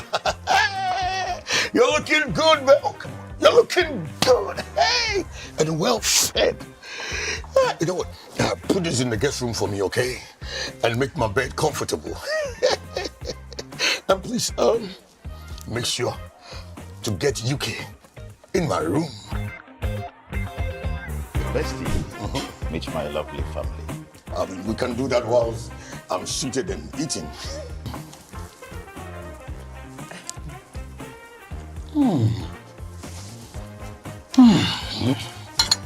Super. Amazing. It is good and better, more than the food we have here in the UK. Well, thank you very much for the compliment, Uncle Bestie. In fact, I wouldn't mind packaging some for you on your way out. That's so kind of you, huh? Uncle, I don't worry yourself. Why don't you rather cook some for me on the day I'll be leaving? The Blankstons premieres on Thursday, April 2nd, 2026 at 7:30 p.m. on Channel 1 TV. The vibe is too much. Season 2 is here! Have you ever wondered how your favorite things are made? Or what really happens in places you see every day? Then get ready for Season 2 of the Wonder Space Show with Miss Natalie! This season, the adventures are bigger and there's even more to explore! We take a closer look at how things are made. From everyday treats to machines that move us around. All made right here in Ghana. in this season, we also discover exciting places around Ghana. Where ships come and go, where books are waiting to be read, and where messages are sent near and far. We meet inspiring people with big ideas. From discovering a powerful plant with a cool story, to learning how to take care of our smile. And yes, the DIY activities are back. Fun experiments, creative challenges, and exciting activities you can try at home. Are you ready? Then gather around and let the adventure begin. You don't want to miss season 2 of the Wonder Space Show with Miss Natalie.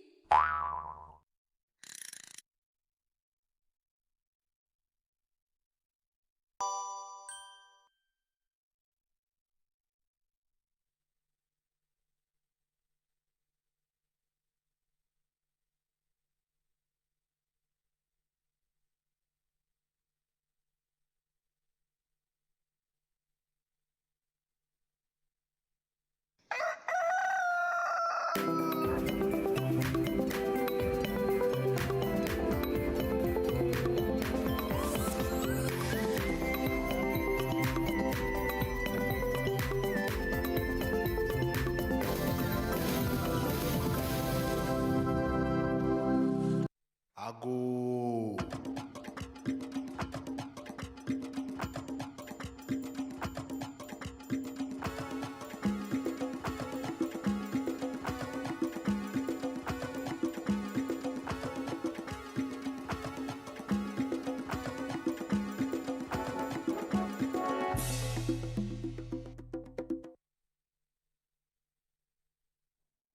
You're welcome back. I was about to say it's a Heritage Caravan. Heritage Month right here on Sunday Breakfast on Channel 1 TV with me, Eno Safo and Jude Duncan. So day 1 of the Back to Your Village Food Festival has already happened. If you missed out, any Wara or Wara. But we have day 2 happening today. And at 10 a.m., we're expecting you, most of you would have closed from church. You join us for your palm nut soup because ene Palm Sunday. Inti uba no abedu mutio no on enu beans kakra, fish kakra, salmon kakra, kusia kakra, na chese wa balancing meal no. We're Back to Your Village Food Festival, and it's at the Ifwa Sutherland Children's Park this year. For the very first time, we've moved to a bigger space because truly, last year we were cooped. And it was a tight space. So this year we're at the Ifwa Sutherland Children's Park from 10 a.m. And we've increased the time, so we're not ending at 6 today. We're ending at 8 p.m. because I see a mom with jams before you go to work tomorrow. So definitely join us there. For all those who were on the Heritage Caravan, remember that we have an inter-bus cook-off, and Bus 3 is winning in T and Yawamba. Wow, awesome. But Bus 3 is winning this year's inter-bus cook-off. So Bus 1, Bus 2, Bus 4, you can stay home. But Bus 3, please come. Let's do the cooking competition and let's win it, because I can't sit here and, you know, see the way I'm running my mouth and then you'll not come. But yes, yesterday's Back to Your Village Food Festival was simply amazing. I met a little girl who also in her school, they had a Heritage Month sort of, and she was also Yasantua. Oh. So when she saw me, she's like, Yasantua. I'm like, ah. And her mom was like, yes, she did Yasantua at school as well. And I'm like, what do we know about our queen? She's like, she's ferocious, she's strong, she didn't let the whites take the stool. I was so proud. I was like, oh, so cute. And she's so beautiful. I mean, kids of today, Gen Alpha is no more fool. They are very pretty, very smart. I spoke to a few of them and they recognize you. Like, I'm like, you're watching news? Yeah. Yes. Oh, impressive. They came with their moms, their dads. They came to eat. They had an amazing time at the Kids Corner. The grills was also grilling, the Grills Village. Oof. I went to do the diaries at the Grills Village. By the time I'm free, it's Ikapa and Rama. I said, I'm from Sikanto. taste something here at the 1957 bar. I'll taste something at Freema's, what was it called? I think Freema's Place. I drank some coffee at Fortunes. I just say small tasting and sampling. I didn't really eat much yesterday. It's just grills, drinks, and all of that. And so today I'll be going into the villages. So when you see me, smile at me because I'm bringing my camera and my microphone. We're talking about, you know, the Baxia Village Food Festival and how it's been so far. And we would definitely want to see you at the Baxia Village Food Festival because you can't miss out. Today is day 2. After today, Assaun. So please make your way there. There's so much to eat, so much to drink. I don't know why Jude is in a pensive mood. Are you thinking about the mutu that you're going to eat? I'm thinking about the fufu and ebunu. Oh, you're going to eat fufu and ebunu. Fufu and ebunu. Okay. Yeah, and for me, I'm really excited that this has happened. I like the fact that there are different types of meals on request, right? Yesterday was amazing. It was truly amazing in every sense of it, because I think yesterday peaked. So I'm wondering how today will look like. So what I was actually thinking about is whether to go very early and go and eat and just finish and sit there and watch people, or eat, you know, or relax and go there, and, you know. But I'm happy it's also been extended. There were those who called for like a 3-day event, right? You know, but due to some circumstances, that couldn't happen. Right. Yeah, so it promises to be very fun today. There will be enough for everyone, right? Everybody will get something to eat. Some people feel like, oh, by the time I get there, maybe the thing will be finished. It won't be finished. See, you will get what you want. That is the truth. So please make your way there. It's a food fair. It's an indigenous food fair. Come by, eat, drink, dance, make merry, have a good time. You know, and I'm really, really looking forward to having fun myself at the event. So please do want to be a part of this. And already shared what her highlights were yesterday, but again, we want to encourage that a family should, you know, like make it a family thing, right? That doesn't mean you can't come alone. But of course, if you follow a lot of what we do here, we try to take family along, right? We try to re-emphasize, you know, the need or the essence of family, right? So come eat with the family, sit at the table with them. Of course, you can do that with friends. It's also accepted, right? I heard some men say that some old school groups had registered and, you know, they were coming as a year group, you know, they have taken a long table. That is also accepted, right? But you'd have had to make those requests earlier, but it's still not too late. Please come. But don't worry, there are lots of eating areas. Aside the ones close to where the food vendors are, there are other designated eating areas with long tables, lots of chairs, and so don't worry about seating areas or where to eat or all of those things. I don't want to belabor the point, right? But everything is there. Everything. Every single thing is there. So, and they are making the food there. It's not like they are bringing it from some coded locations. So you see everything happen, you know, in real time, and we want to encourage everybody to be a part of this. Definitely. I think we can take a look at the highlights now from day 1, so that I say, you know, we're just trying to sugarcoat what happened yesterday, and so take a look for yourself, hear from the vendors yourself, and judge for yourself if you don't want to be a part of this experience. Let's go.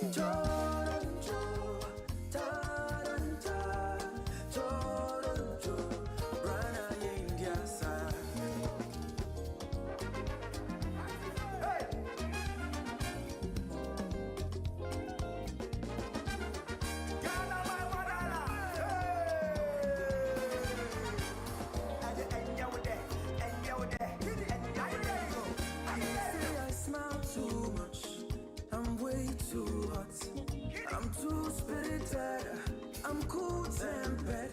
They say my dance is silly, oh. My girls are hips, yo. I love my soccer. All my ladies taste like sugar. I'm made in Ghana. I'm made in Ghana.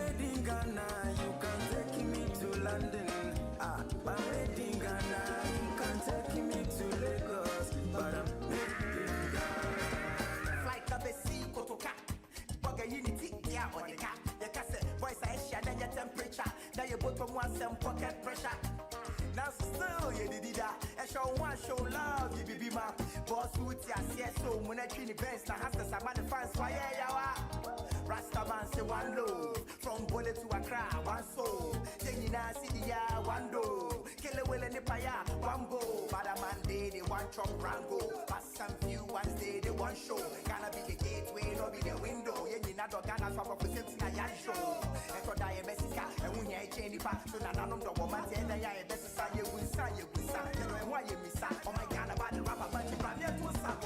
I'm made in Ghana, I'm made in Ghana. I'm made in Ghana, I'm made in Ghana. You can take me to London. I'm made in Ghana, you can take me to Lagos, but I'm made in Ghana. I'm made in Ghana, I'm made in Ghana, I'm made in Ghana, I'm made in Ghana. You can take me to London. I'm made in Ghana, you can take me to Lagos, but I'm made in Ghana.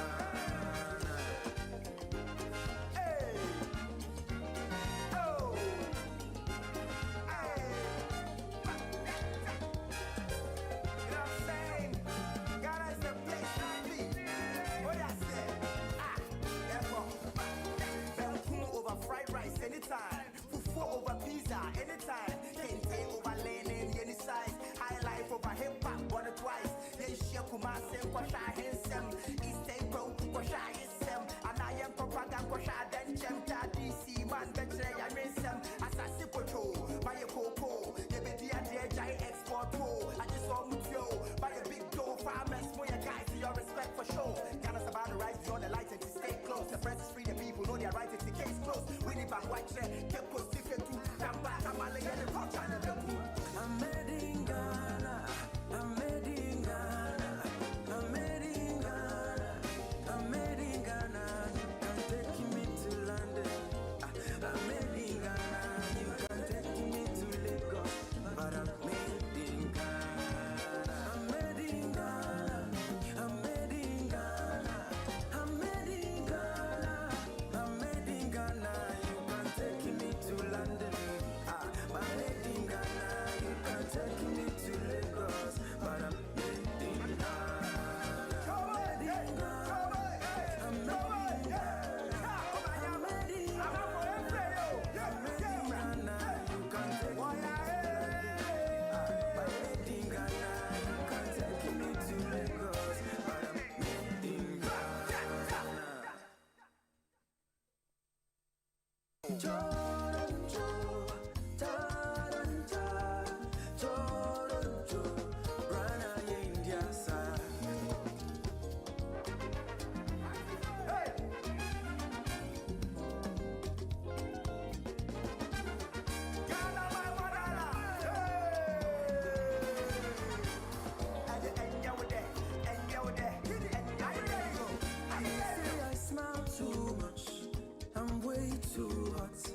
I'm too spirited, I'm cool tempered. This ain't my dance studio. My girls are hips, yo. I love my soccer. All my ladies taste like sugar. I'm made in Ghana. I'm made in Ghana. I'm made in Ghana. I'm made in Ghana. You can take me to London. I'm made in Ghana. You can take me to Lagos, but I'm made. I'm made in Ghana. I'm made in Ghana.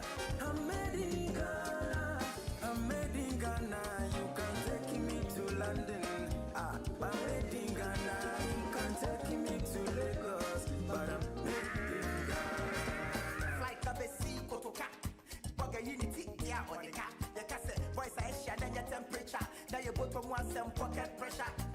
Now still you did that. And show love, you be my boss with ya, yes, so when I train the best, I have to summon the fans, why Rasta man say one low, from bullet to Accra, one soul, then you now see the one do, kill a will and the paya, one go, but a man day, they one chop rango, but some few ones day, they one show, gonna be the gateway, no be the window, you not gonna swap up with something I show, and for die a message, and when you change the path, so now I'm the woman, and I best sign you will sign, you know why you miss out, oh my god, about the rapper, but you probably have to stop. I'm made in Ghana.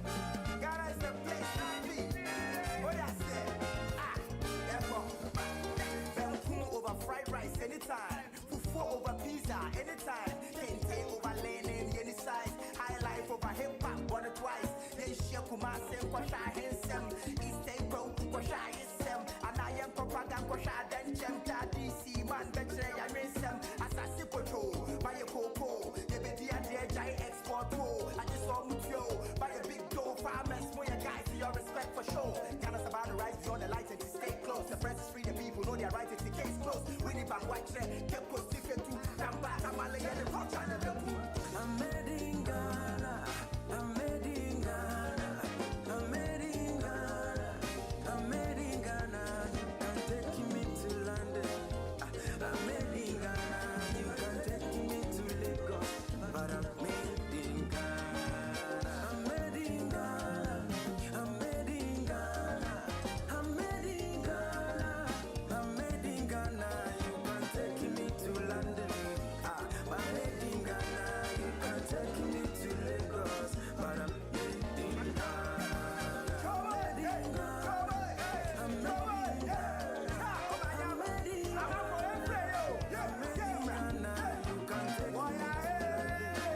I'm made in Ghana. You can take me to Lagos, but I'm made in Ghana.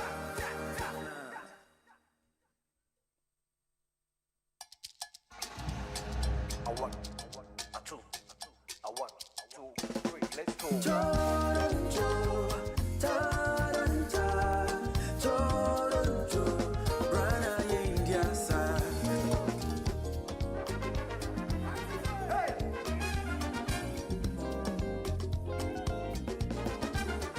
Ghana, my Madara.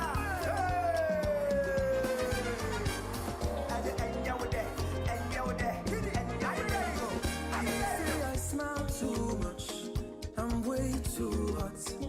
I'm too spirited. I'm cool tempered. They say my dance is silly, oh. My girls are hips, yo. I love my soccer. All my ladies taste like sugar. I'm made in Ghana. I'm made in Ghana. I'm made in Ghana. I'm made in Ghana. You can take me to London. I'm made in Ghana. You can take me to Lagos, but I'm made in Ghana. I'm made in Ghana. I'm made in Ghana. I'm made in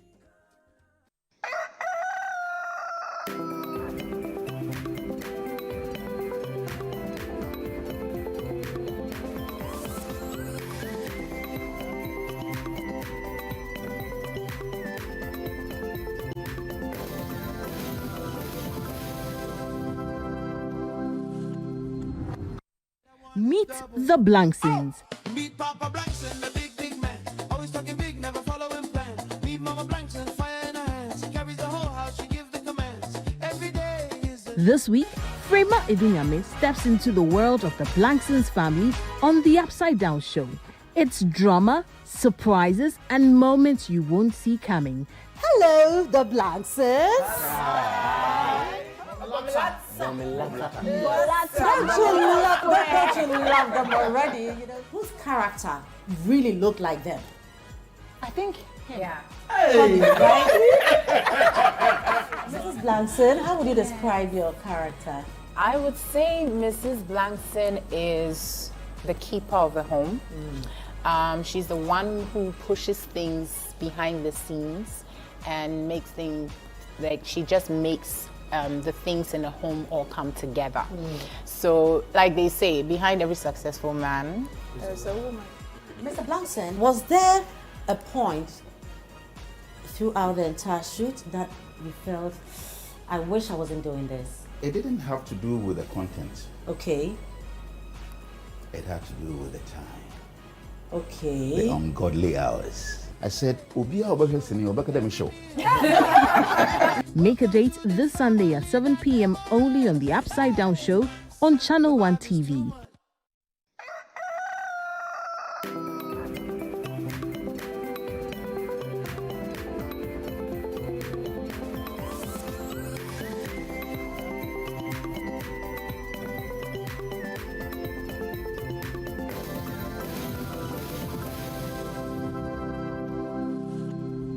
Ago.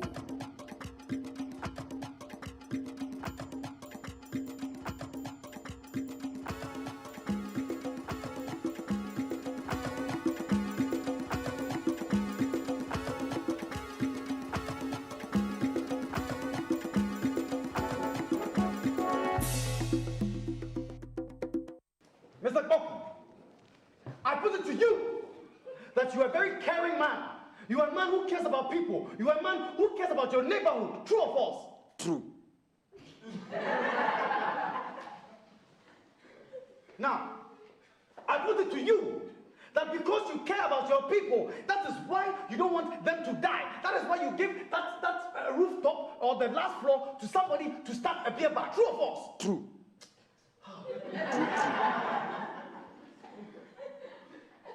And finally, I put it to you that you're a very handsome man, that in fact, the whole neighborhood, everybody likes you, and he's jealous of you. True or false? True. Your Honor, you see?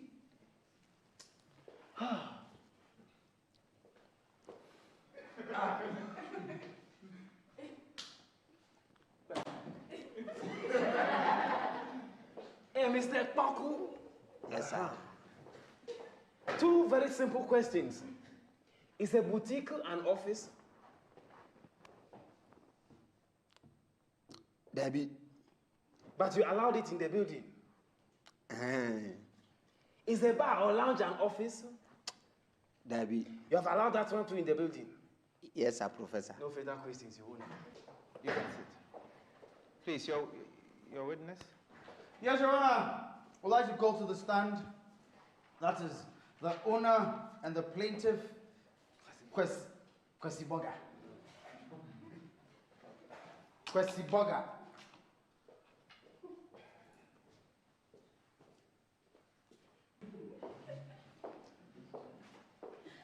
Kwesiboga. I put it to you that you haven't been anywhere apart from your hometown and your area. True or false? I've been to the UK. True or false? You have been to which UK? Spain. I've been around, man. Been around.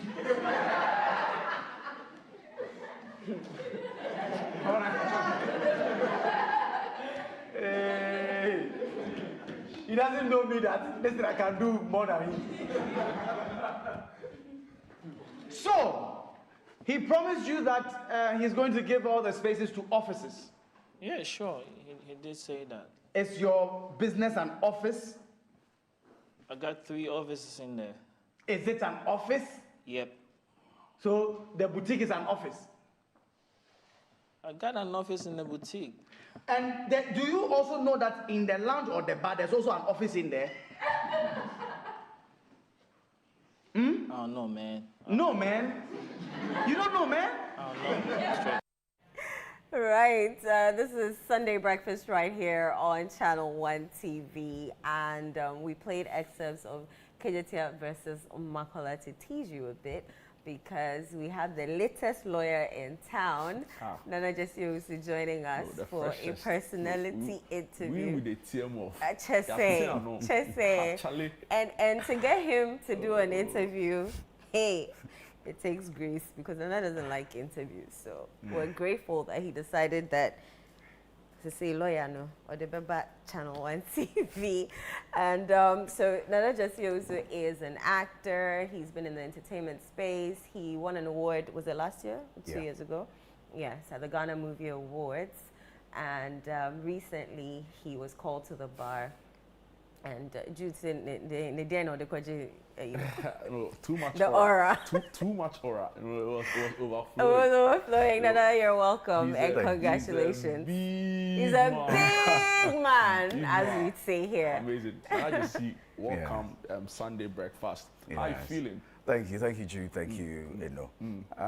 I feel I'm humbled, basically. Yes, it's just a humbling experience so far, with the love that I've received on social media, from my family, from everybody. I think it's been very humbling. The match call is an interesting one, because in the past it used to be a very small, quiet one, right? Yeah. By this time around, we saw like the usual euphoria around the October call, with the match call. Was it deliberate? Yes, according to the CJ and the GLC, I think that was deliberate, because the March call, just like the October call, is we go through the same rigors of law and everything. So I think it's only fair that it's given the same attention and then the same, you know, energy that the October Call also gets. So interesting. But Nana, you rose through fame on KJT versus Makola, if I'm not mistaken. Take us through that journey. Is it on the show that you decided that actually let me pursue this? Yeah. Or did I mean, you know, want growing to up, be? everybody had, you know, a dream. You know, it's either you're going to be a lawyer, a doctor, an engineer, a pilot. You know, just about 4 or 5 careers. Or a mechanic. Oh, that one is not part. I don't think anybody. Well, yeah. You know, that's why I stopped myself. And then the women almost always, you know, apart from the regular ones, air hostess. So yes, I think for a while I held the dream of wanting to be a lawyer, but you know, I found myself in entertainment, in broadcasting. I was on radio with Love FM for years, so I was doing broadcasting, doing You film. have the voice. Oh. No, you're a big man. I'm not like that. So, yeah, so I was through that, and then while I started the show, I never intended to do it, but during the show, when we were creating some of the stories, you know, creating the cases, you go through, in as much as they were make-believe cases, it was also created from real-life events, a lot of them.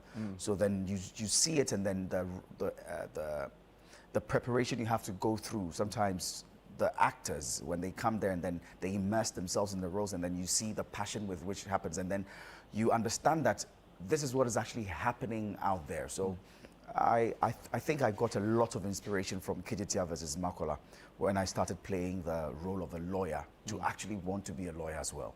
Wow. So in Kijitia versus Makola, which I feel like was one of the pioneering, you know, skits, not even a skit, like a full production, a show on social media, YouTube to be precise.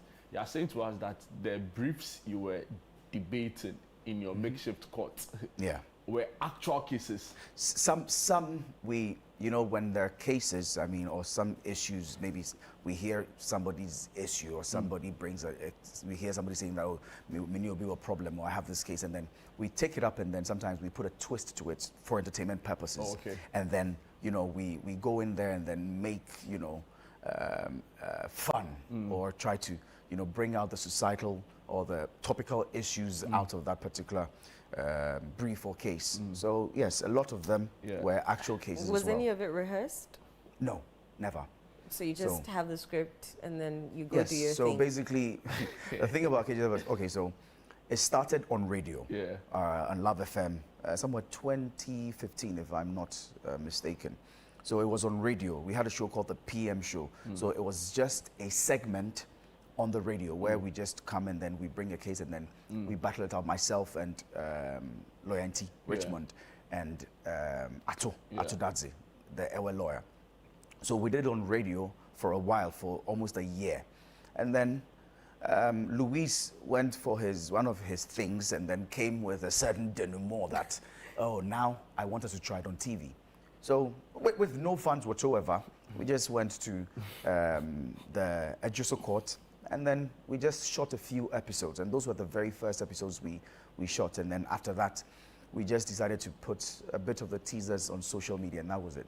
Like, and we put on social media and was becoming very big at that time. Yes, that was around 2016, 2017, and it was massive.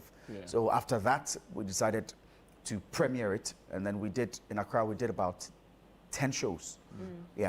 10 shows. And that was the first time a show of that sort, you know, because it was different. It's not the usual comedy, it's not a skits, it was a different show altogether. So yes, we did about 10 shows in Accra. We did 3 shows in Kumasi. We did 2 shows in Sunyani. We did some in Takwa, in Takrade. We almost toured the whole country. Let me just draw you back to Eno's question before the very recent one, right? I think a lot of people are still interested in, like, what was the reckoning moment, right? Maybe your Damascus moment. When do you realize that in the whole process of it, okay, and now I can be a real lawyer, not necessarily one in just KJT and Makola? Okay, so like I said, it was the show I mean, you walk outside and everybody calls you lawyer, and people, because of the role I was playing, I was playing the Makola lawyer, so I was supposed to be the proper lawyer, as it were, but I wasn't proper in any way. So you had to do some research to make the role as authentic as possible. So in doing the research and all of that, that was when I realized I actually have interest I can do this. Yes, I have interest in this, and I would love to, you know, pursue this. And funny enough, I used to meet a lot of people who would meet you and then, oh, is it lawyer? Lawyer. Oh yes, I met so many people, and then they'll have to narrate the entire issue, and then it's sometimes it felt as if, you know, it was you're crushing them when you tell them, oh, minya lawyer. Yeah.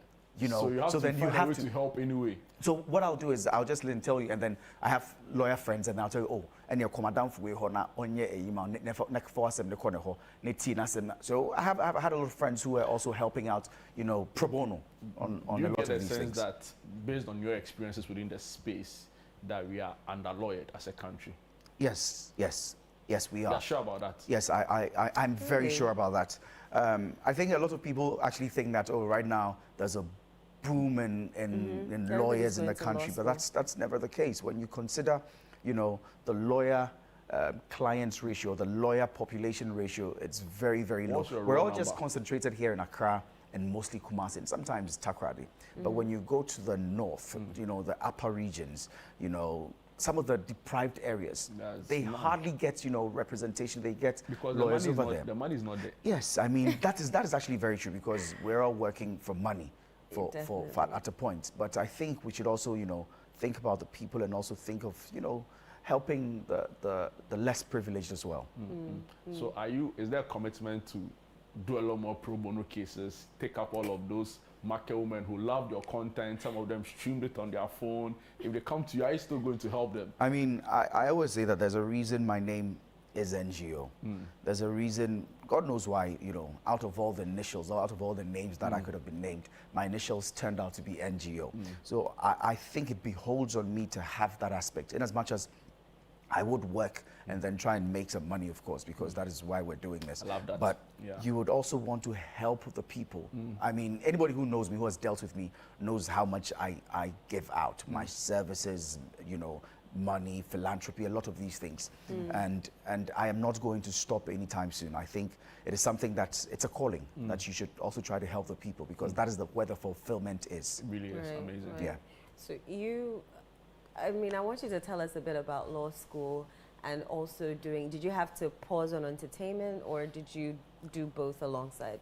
I think I had to juggle both alongside, but then again, I quit radio.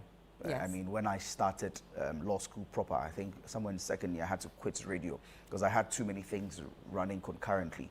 So yes, I had to put, not a pause on entertainment, but I had to, you know, scale down on how much work I was doing back then, because I think I was running What Don't You Know? That was one of the game shows, you know, that also was very, very amazing and big. KGTR versus Makola, I was doing films, I was doing, you know, TV, doing other things. So I had to scale back on that, you know, to concentrate on law school, because the truth is law school is not easy. Right. It is, yeah, if you've heard people say it's not easy, it's actually not easy. It's very, very demanding, very demanding, because it is not something you can do part-time. No, you will actually struggle if you intend to do it part-time. So you have to give it as much attention as possible if you actually want to actually learn the law properly as well. So, yeah, so I had to scale back on a lot of the entertainment, a lot of film offers I had. Unfortunately, because of my schedule, I couldn't take them. You know, the shows, I had to pause them because, you know, you had to finish one before you can continue, or else you just, you know, take a bite of everything and then not be able to complete anything and then make anything great. Yeah. Is the drive and the commitment to still stay within the industry one that has given you a lot? Of course, you know, the fame, the admiration. Because I say this because, I mean, I followed the court to an extent. I saw other politicians and other people, but for some reason, a lot of people kept talking about you, right? On my Twitter timeline, you know, people kept posting your pictures, your videos, and all of that. Is the commitment to still stay and advocate for the industry or there's other plans coming up? Are we going to see you more with the microphone, or we are going to see you more in the courtroom advocating for the industry? I think one thing I never do is I don't have a position that I say this is an entrenched position that I am never going to do this, or I am always going to do that. I believe that with life, a lot of things come and then you'll have to make decisions. So as of now, I wouldn't say that I'm going to stop entertainment, because that is my first love. That is what birthed me. All of this love that I'm receiving out there, it's through entertainment. It's because I gave joy to some people, you know. People see you and then they just start laughing because, yes, because you have given them a certain feeling, a certain, you know, something that they never experienced. So sometimes you meet people and then they start talking to you like they know you. Not because they actually know you, but they feel they know you because you've been in their homes for years. So they talk to you like, hey, now last time they did it. And then they're all excited. And it's a beautiful thing to see. It's a lovely thing to see. So I don't think I will stop entertainment, but I must also practice the law. So I think as it stands, I will do the entertainment as well, but try to do things that would not, you know, bring disrepute to the profession as well, because that is what you swore to do. So we will try to, you know, be circumspect with certain things that you do, and also try not to confuse the people as to what exactly you are. You must have, you know, a distinct line, and I'm just hoping that we have more entertainers in law as well, because I think we need it. You hear a lot of cases and a lot of issues of actors or entertainers and musicians being shortchanged, copyright and issues. primarily as copyright issues, and now we're going to an age of AI content issues. So I think if we have people who are from the entertainment industry and understand it, know what the people are actually going through, entertainers are actually going through, I think that would also help, and then help us understand, you know, what we're getting ourselves into, how we can, you know, make the most of it. Yeah. Amazing. I think I wanted to ask you, what did finishing law school mean for you personally? I think it was, it's a lovely moment. I mean, a moment of relief, because trust me, it's, like I said, it's crazy. You know, volumes and volumes of cases, you know, textbooks, you know, exams you're writing. And yes, there's the relief, but finally you're out. And then there's also the part where you know that, okay, so this is what you dreamed for a long time. You committed yourself for 6 years in law school. Now you have finally completed. So I think it's a lot of mixed feelings, and you know, but generally very exciting. I love the sound of it, and I like the spirit. I can't even lie. You know, we've always said that usually when people from the industry now take up important roles, right? Yeah. You know, it makes it better overall, because of course they understand the concerns better than any other person. I don't know, since you tell us that you're still going to be in the industry, I'd like to hear your thoughts around the current state of affairs. There's a Ghana Film Authority. I'm sure if you speak to them, they'll say there's so much wrong with the industry in terms of, you know, funding, right? I don't know what your experiences are, but will you say that we are in the proper place, right? And I say this looking at some of our neighbors, right? So Nigeria, the kind of boom Netflix, right, is having on them, the opportunity. But we don't get the same sense when you look at our film industry. Are we headed in the right direction? That would be quite difficult to say, but I hope so, because you know, with the people in charge of the film, you know, industry now, our tourism industry and all of that, I mean, I think they're very, very competent people. But like you said, we lack a lot of things like funding, like, you know, direction and all of these things. So I'm just hoping that we can start with collaborations, you know, and also try and get the government to take a look at the entertainment industry, the film industry in particular, because I would say the entertainment and the film industry is the one industry that can cause a lot of change in Ghana. We talk about disciplinary issues, we talk about, you know, character issues, you know, amongst the people. Even social, like you can use it to communicate. Exactly. You know, also, it's if you want the people to accept certain things easily, you can do it easily through film and music. That is one of the easiest ways to communicate to the people. One of the easiest ways to sell the country is through film and music. We've seen America do it. And we sit back, and then some of us, I mean, some people would have a certain perception about America and say, oh, America is this and that, because of the films that we've watched. We know America's position on foreign, policies through their films. Yeah. We know America, the music, everything, it's a American soft power culture. too. Yes. Yeah, right. And it's something that it is subtle, So but we it all gets to the started hearts of the dressing people like easily. 50 Cent because we're listening to 50 Exactly, Cent. the influence. Yeah. And that is what I think we must be deliberate about. If you want the people to start, accepting things easier, you can do it through entertainment quite easily. The orange economy. That's what they call it. Yes. So I think that is what we should do. Our moment, and let me put you on the spot. I'm sorry, but I like to do that on the show a lot. Our moment in law school, did you say, Charlie? My bread. My bread. So many times. Charlie, I'm not gonna lie. You question yourself so much. You ask yourself, maybe pay them cry. Why cry the tsunami?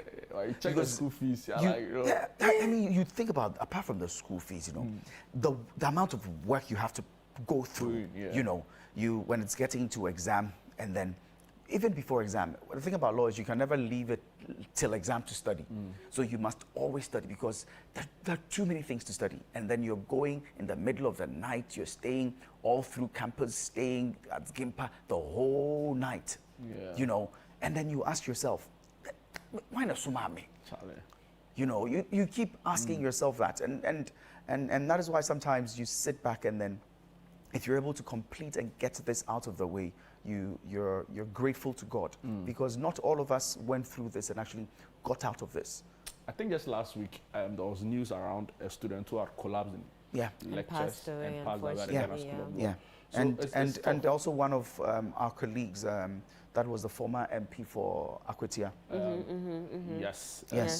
We were studying together at Gempa and all of that. Yes, he was always there through the night and the morning. Yes, Ernest Yakumi. And you see all of that and the stress that goes through, and then, you finally are not able to, get the fruit of all that hard work. So you sit back, and then you're always grateful to God that you've been able to get out. But so many times, Charlie, you want to quit.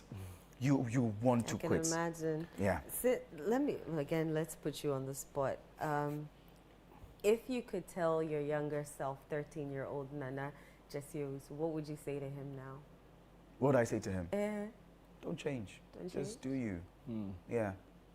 Nothing is written in stone. So be like water. If it moves, just move with it. Don't have too many expectations. So just move with the flow. Just go with it. Eventually, it all comes together for your good. Yeah. Amazing. And for people who look up to you? Yeah, I mean... Same? Yeah. I mean, I always say that if you look at me and then you think it's inspirational, know that you can also do it. Never say that, oh, this thing is beyond me. Right. And you. No, it's never Charlie. beyond you, Charlie. No, it is never beyond you. You can do it. 2026. Amazing. Of course, you already told us that you are going to remain in the industry, of course, but explore other things. But what should we expect from you, right? What should we expect? Should we see a lot more, briefs on your social media? Or we should see you on the screens more? If you're looking for you, where should we find you? Oh, if you're looking for me, you can always contact me. We actually missed you on X, by the way. I mean, I love to banter football on X a lot. So yeah, we see your tweets. Yeah, those who know me, I'm a huge Manchester United supporter. So unfortunately, very fortunate right now. Very fortunate right now. So I mean, yeah. I'm always available. I'm always around. But I will be on the screens. We actually worked on a film that would be coming out. I think I have 2 films that we're working on. No Man of God, No Man of God, and then 2, which is also a film that is also coming. So yeah, I'm still working in the film industry, and then right now I'm about to start my pupillage. So I'll hopefully start my pupillage, and then you know, after that, when I secure my license, I know that, yeah, work has already begun. It's been an Work has absolute definitely privilege, begun. right? I Yes. think 3 things stuck out for me during this interview. You know, determination, right? The fact that you set your mind to something, you want to do it. You know, towards the end, you talk about being yourself. You know, knowing when you started, and you know, going with the flow and hoping that all things come together. And I think the biggest commitment from listening to you is the fact that you are still going to remain in the space that has brought you all of this, right? And try to improve it and make it better. Yeah.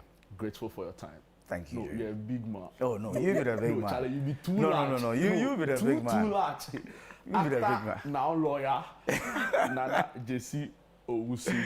Yeah. You know, the point is that you only support United. That's the only minus. Oh, no. You know, Charlie, you're small. But Charlie, we'll let you slide. Thank you so much. It was a real honor having you. Thank all right, you. so that's what time will allow us for. We'll take a quick break. When we are back, there's more on Sunday Breakfast. Don't go away.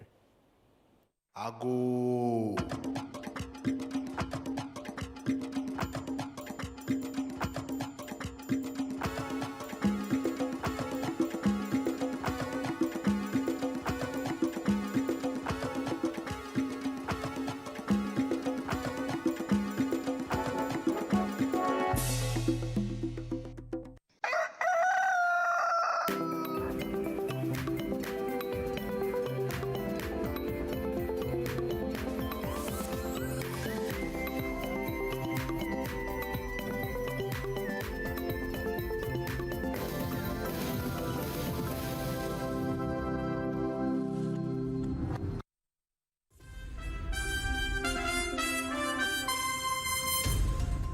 Hello and welcome to the Channel One newsroom from our studios at number 5, Ola Hansen Lane at Tesano in Accra.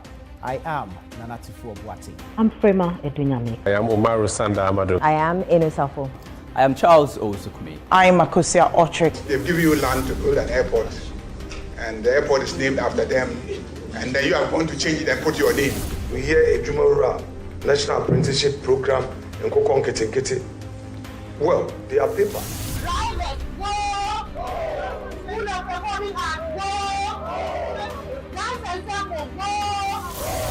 A terrorist attack in Burkina Faso claimed the lives of 8 Ghanaian tomato traders. Our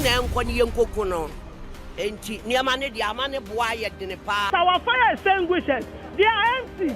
In the market, our fire extinguishers are empty. This is a bill Ghanaians have been working for. It was one of our flagship strategies for economic transformation. What do we have to do now for you to call off the strike? The others also, did influence the voters. Prof, what becomes of these students, especially the continuing ones? They should reverse everything that they have done.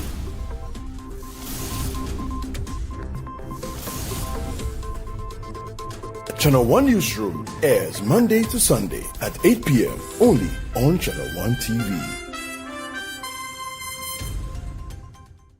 Welcome to the Health Quarters Ghana, where medical science meets everyday life. Join Dr. Gideon Asan and the irrepressible Clemento Suarez as they tackle health issues. My name is Dr. Gideon Asan.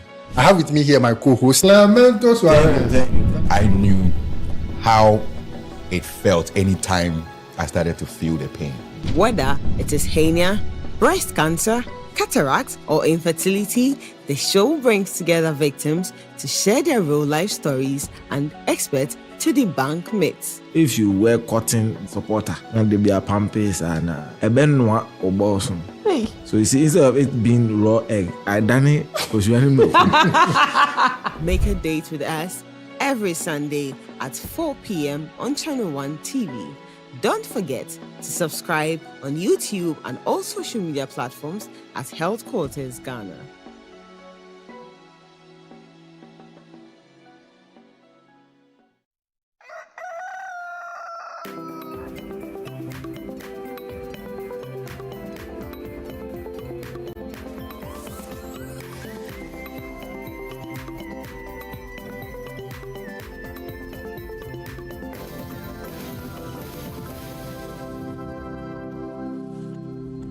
Ago.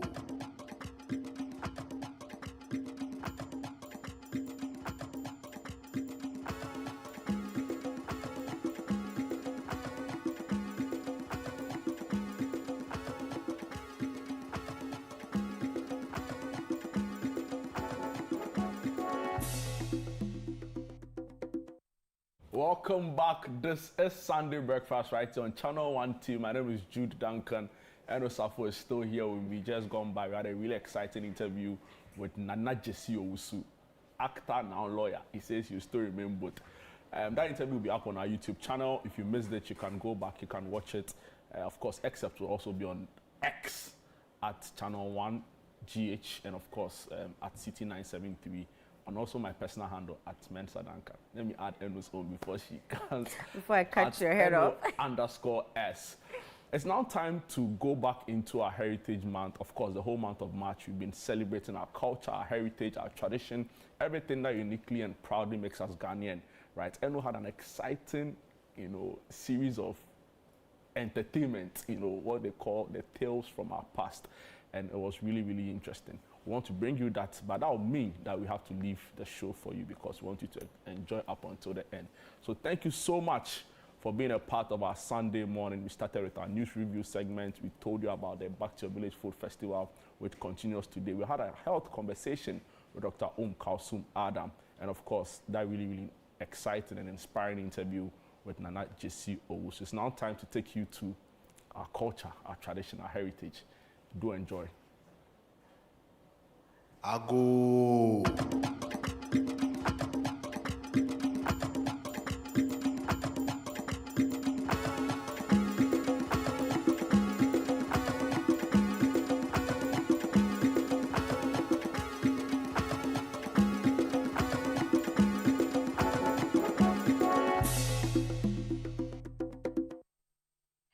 Welcome to Tales from Our Past. This is going to be another exciting episode because folklore lives and breathes here.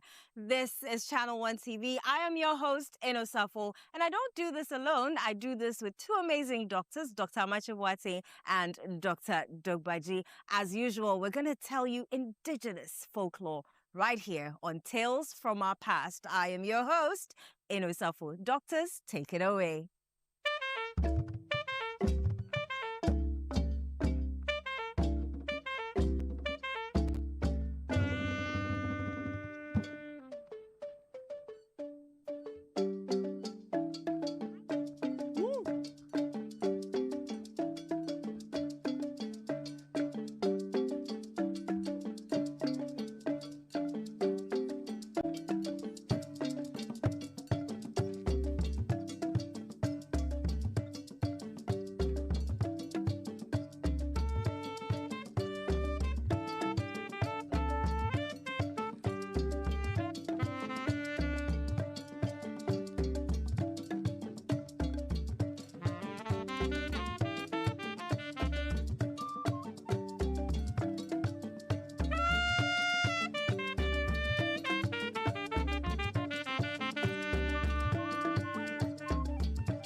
Wahala taroje, dabala taroje, belita lutana je, belita itana je, belita kutana je yo, belita lutana je. Tumba chai tuye, tumba chai tuye. Yeah.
Asakumina tunda ye tunda na ituye.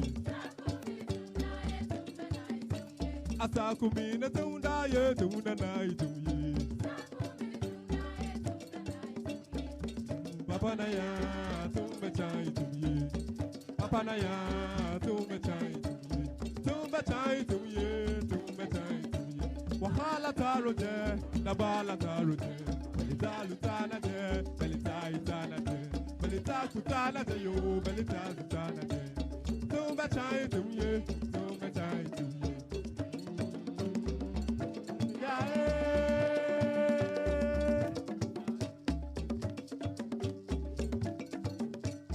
Tumba chai tumye, tumba chai tumye, tumba chai tumye.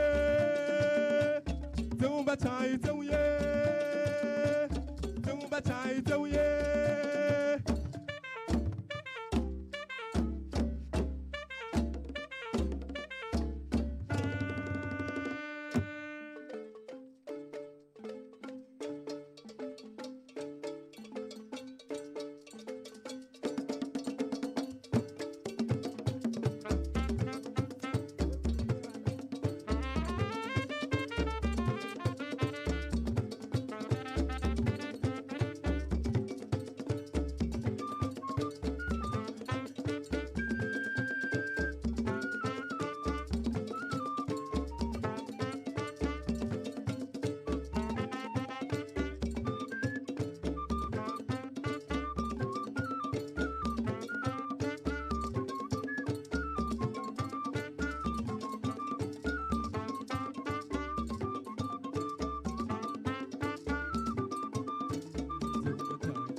Wow! That was energy and a half. Dancing is such a beautiful thing, and I'm sure we all enjoyed it. But I will tell you a story about the day Kwekwa Nancy weaponized dancing. Hey! A very long time ago, I mean very, very, very long time ago, some more very long time ago. You see, I am talking about the time when stones had eyelids. So when you stumble on them, they bat an eyelid at you. Oh, but when you chew, this one, when you say it in fancy, I know you do. And so those days, Kwekwa Nancy, or Kontompo Kwekwa Nancy, he went to Nana Nyankopon and took a proposal to him like this. Hey, Nana Nyankopon. Hey, Nana Nyankwada. Oh, minim say. Utumi adini na. Yeah. You are all powerful. I want to bring you a proposal. And it is a simple one. Can we do corporate farming? AKA Inobwa. So that when my farmers join your farmers and they clear your land, at another time they will come together to my farm and clear the land. Nana Nyankopon, please, do you accept this proposal? Yes. You do? Isn't God good? God is good. And you know, the plan worked. They started working. The workers of Kwekwa Nancy joined Nana Nyankopon's workers, and they went to Nana Nyankopon's farm. And they cleared the land. It worked beautifully. But unfortunately, when they went to Kwekwa Nancy's farm, on that day, rain fell. Ooh. So they couldn't work. At another time, they went to Nana Nyankopon's farm, and they kept rotating like that. After 200 years of observation, it is not today that they started doing research or keeping data. Kwekwa Nancy concluded from his analysis that he was not benefiting for the cooperative. Why? Because anytime they went to Nana Nyankopon's farm, it was bright and sunny and work progressed. That very often, when they went to Kwekwa Nancy's farm, rain fell and then work did not go on. And so Kwekwa Nancy took a plan. He went to look for Okusie the rat. Okusie, why? Okusie, come. Hey, Okusie. Okusie, the creative musician. Oh, Okusie, play something.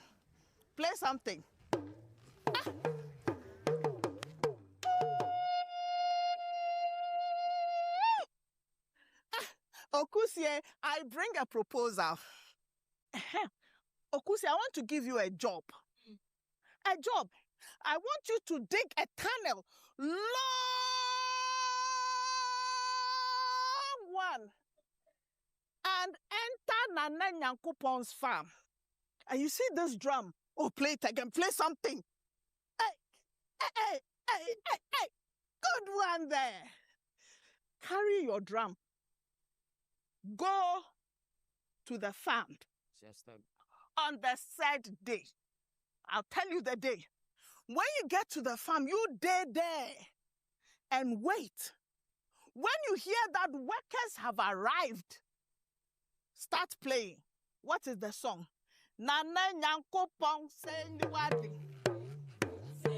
Minini di nobwa Senyuadi. Ono kodomia Senyuadi. Wama insuato Senyuadi. Sememe kodonwa Senyuadi. Wama eriabo Senyuadi. Petra pitipa Senyuadi. Patra patra Senyuadi. Pitri pata.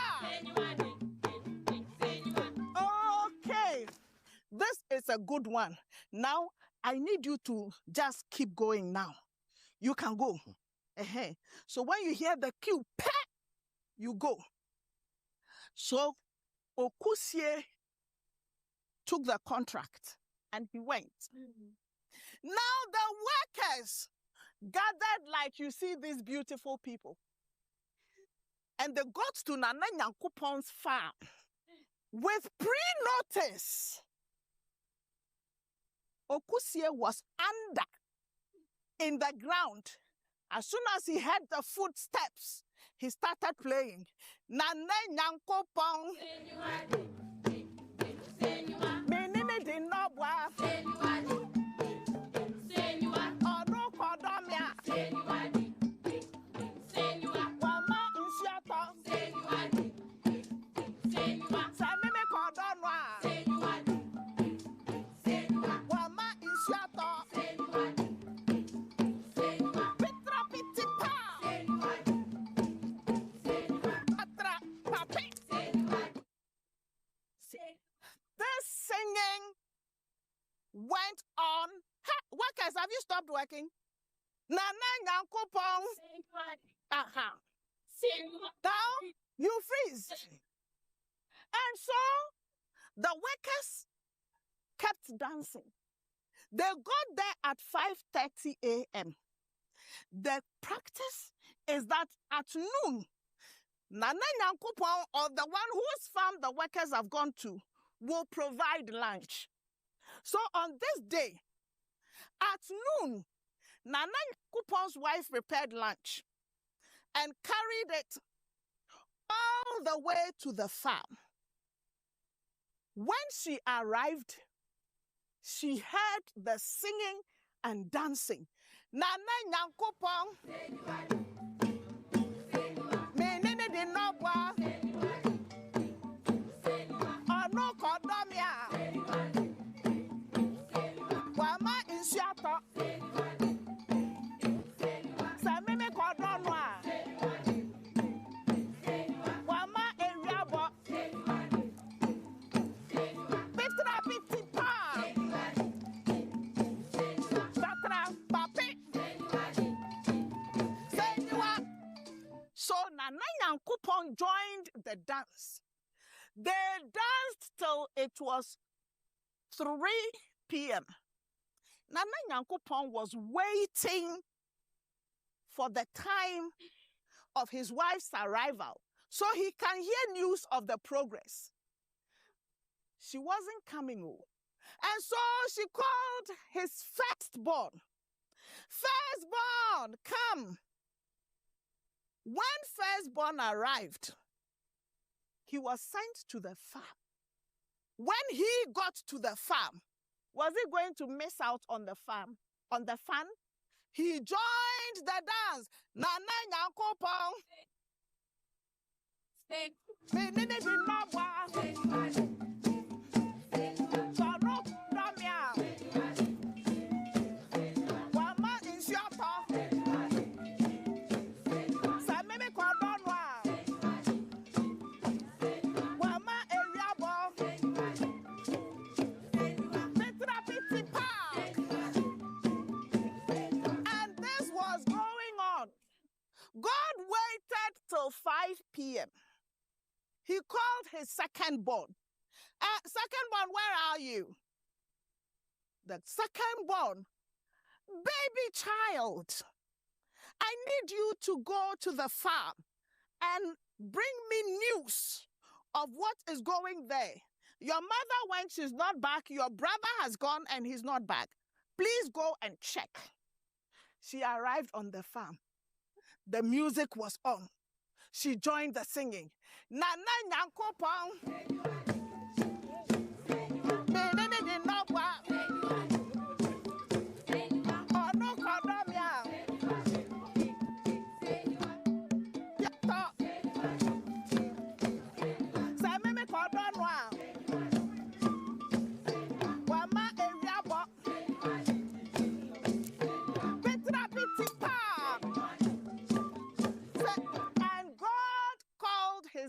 Born, because at this time it was 6 p.m. Still no news. Last born, baby last. Oh, what's me ya would do? Hey, Mr. Noncherry, go to the farm and bring me news. I wake up from the sleep and go. He was doing this, but when he arrived on the farm, come and see his dance. It was even higher than everybody's. Nana Nyankopon.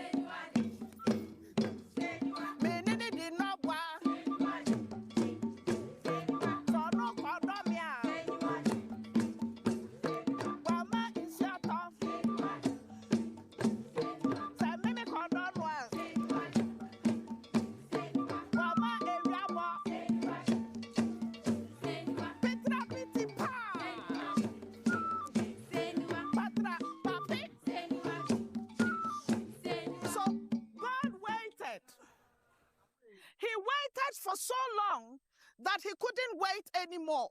So he decided to go and find out.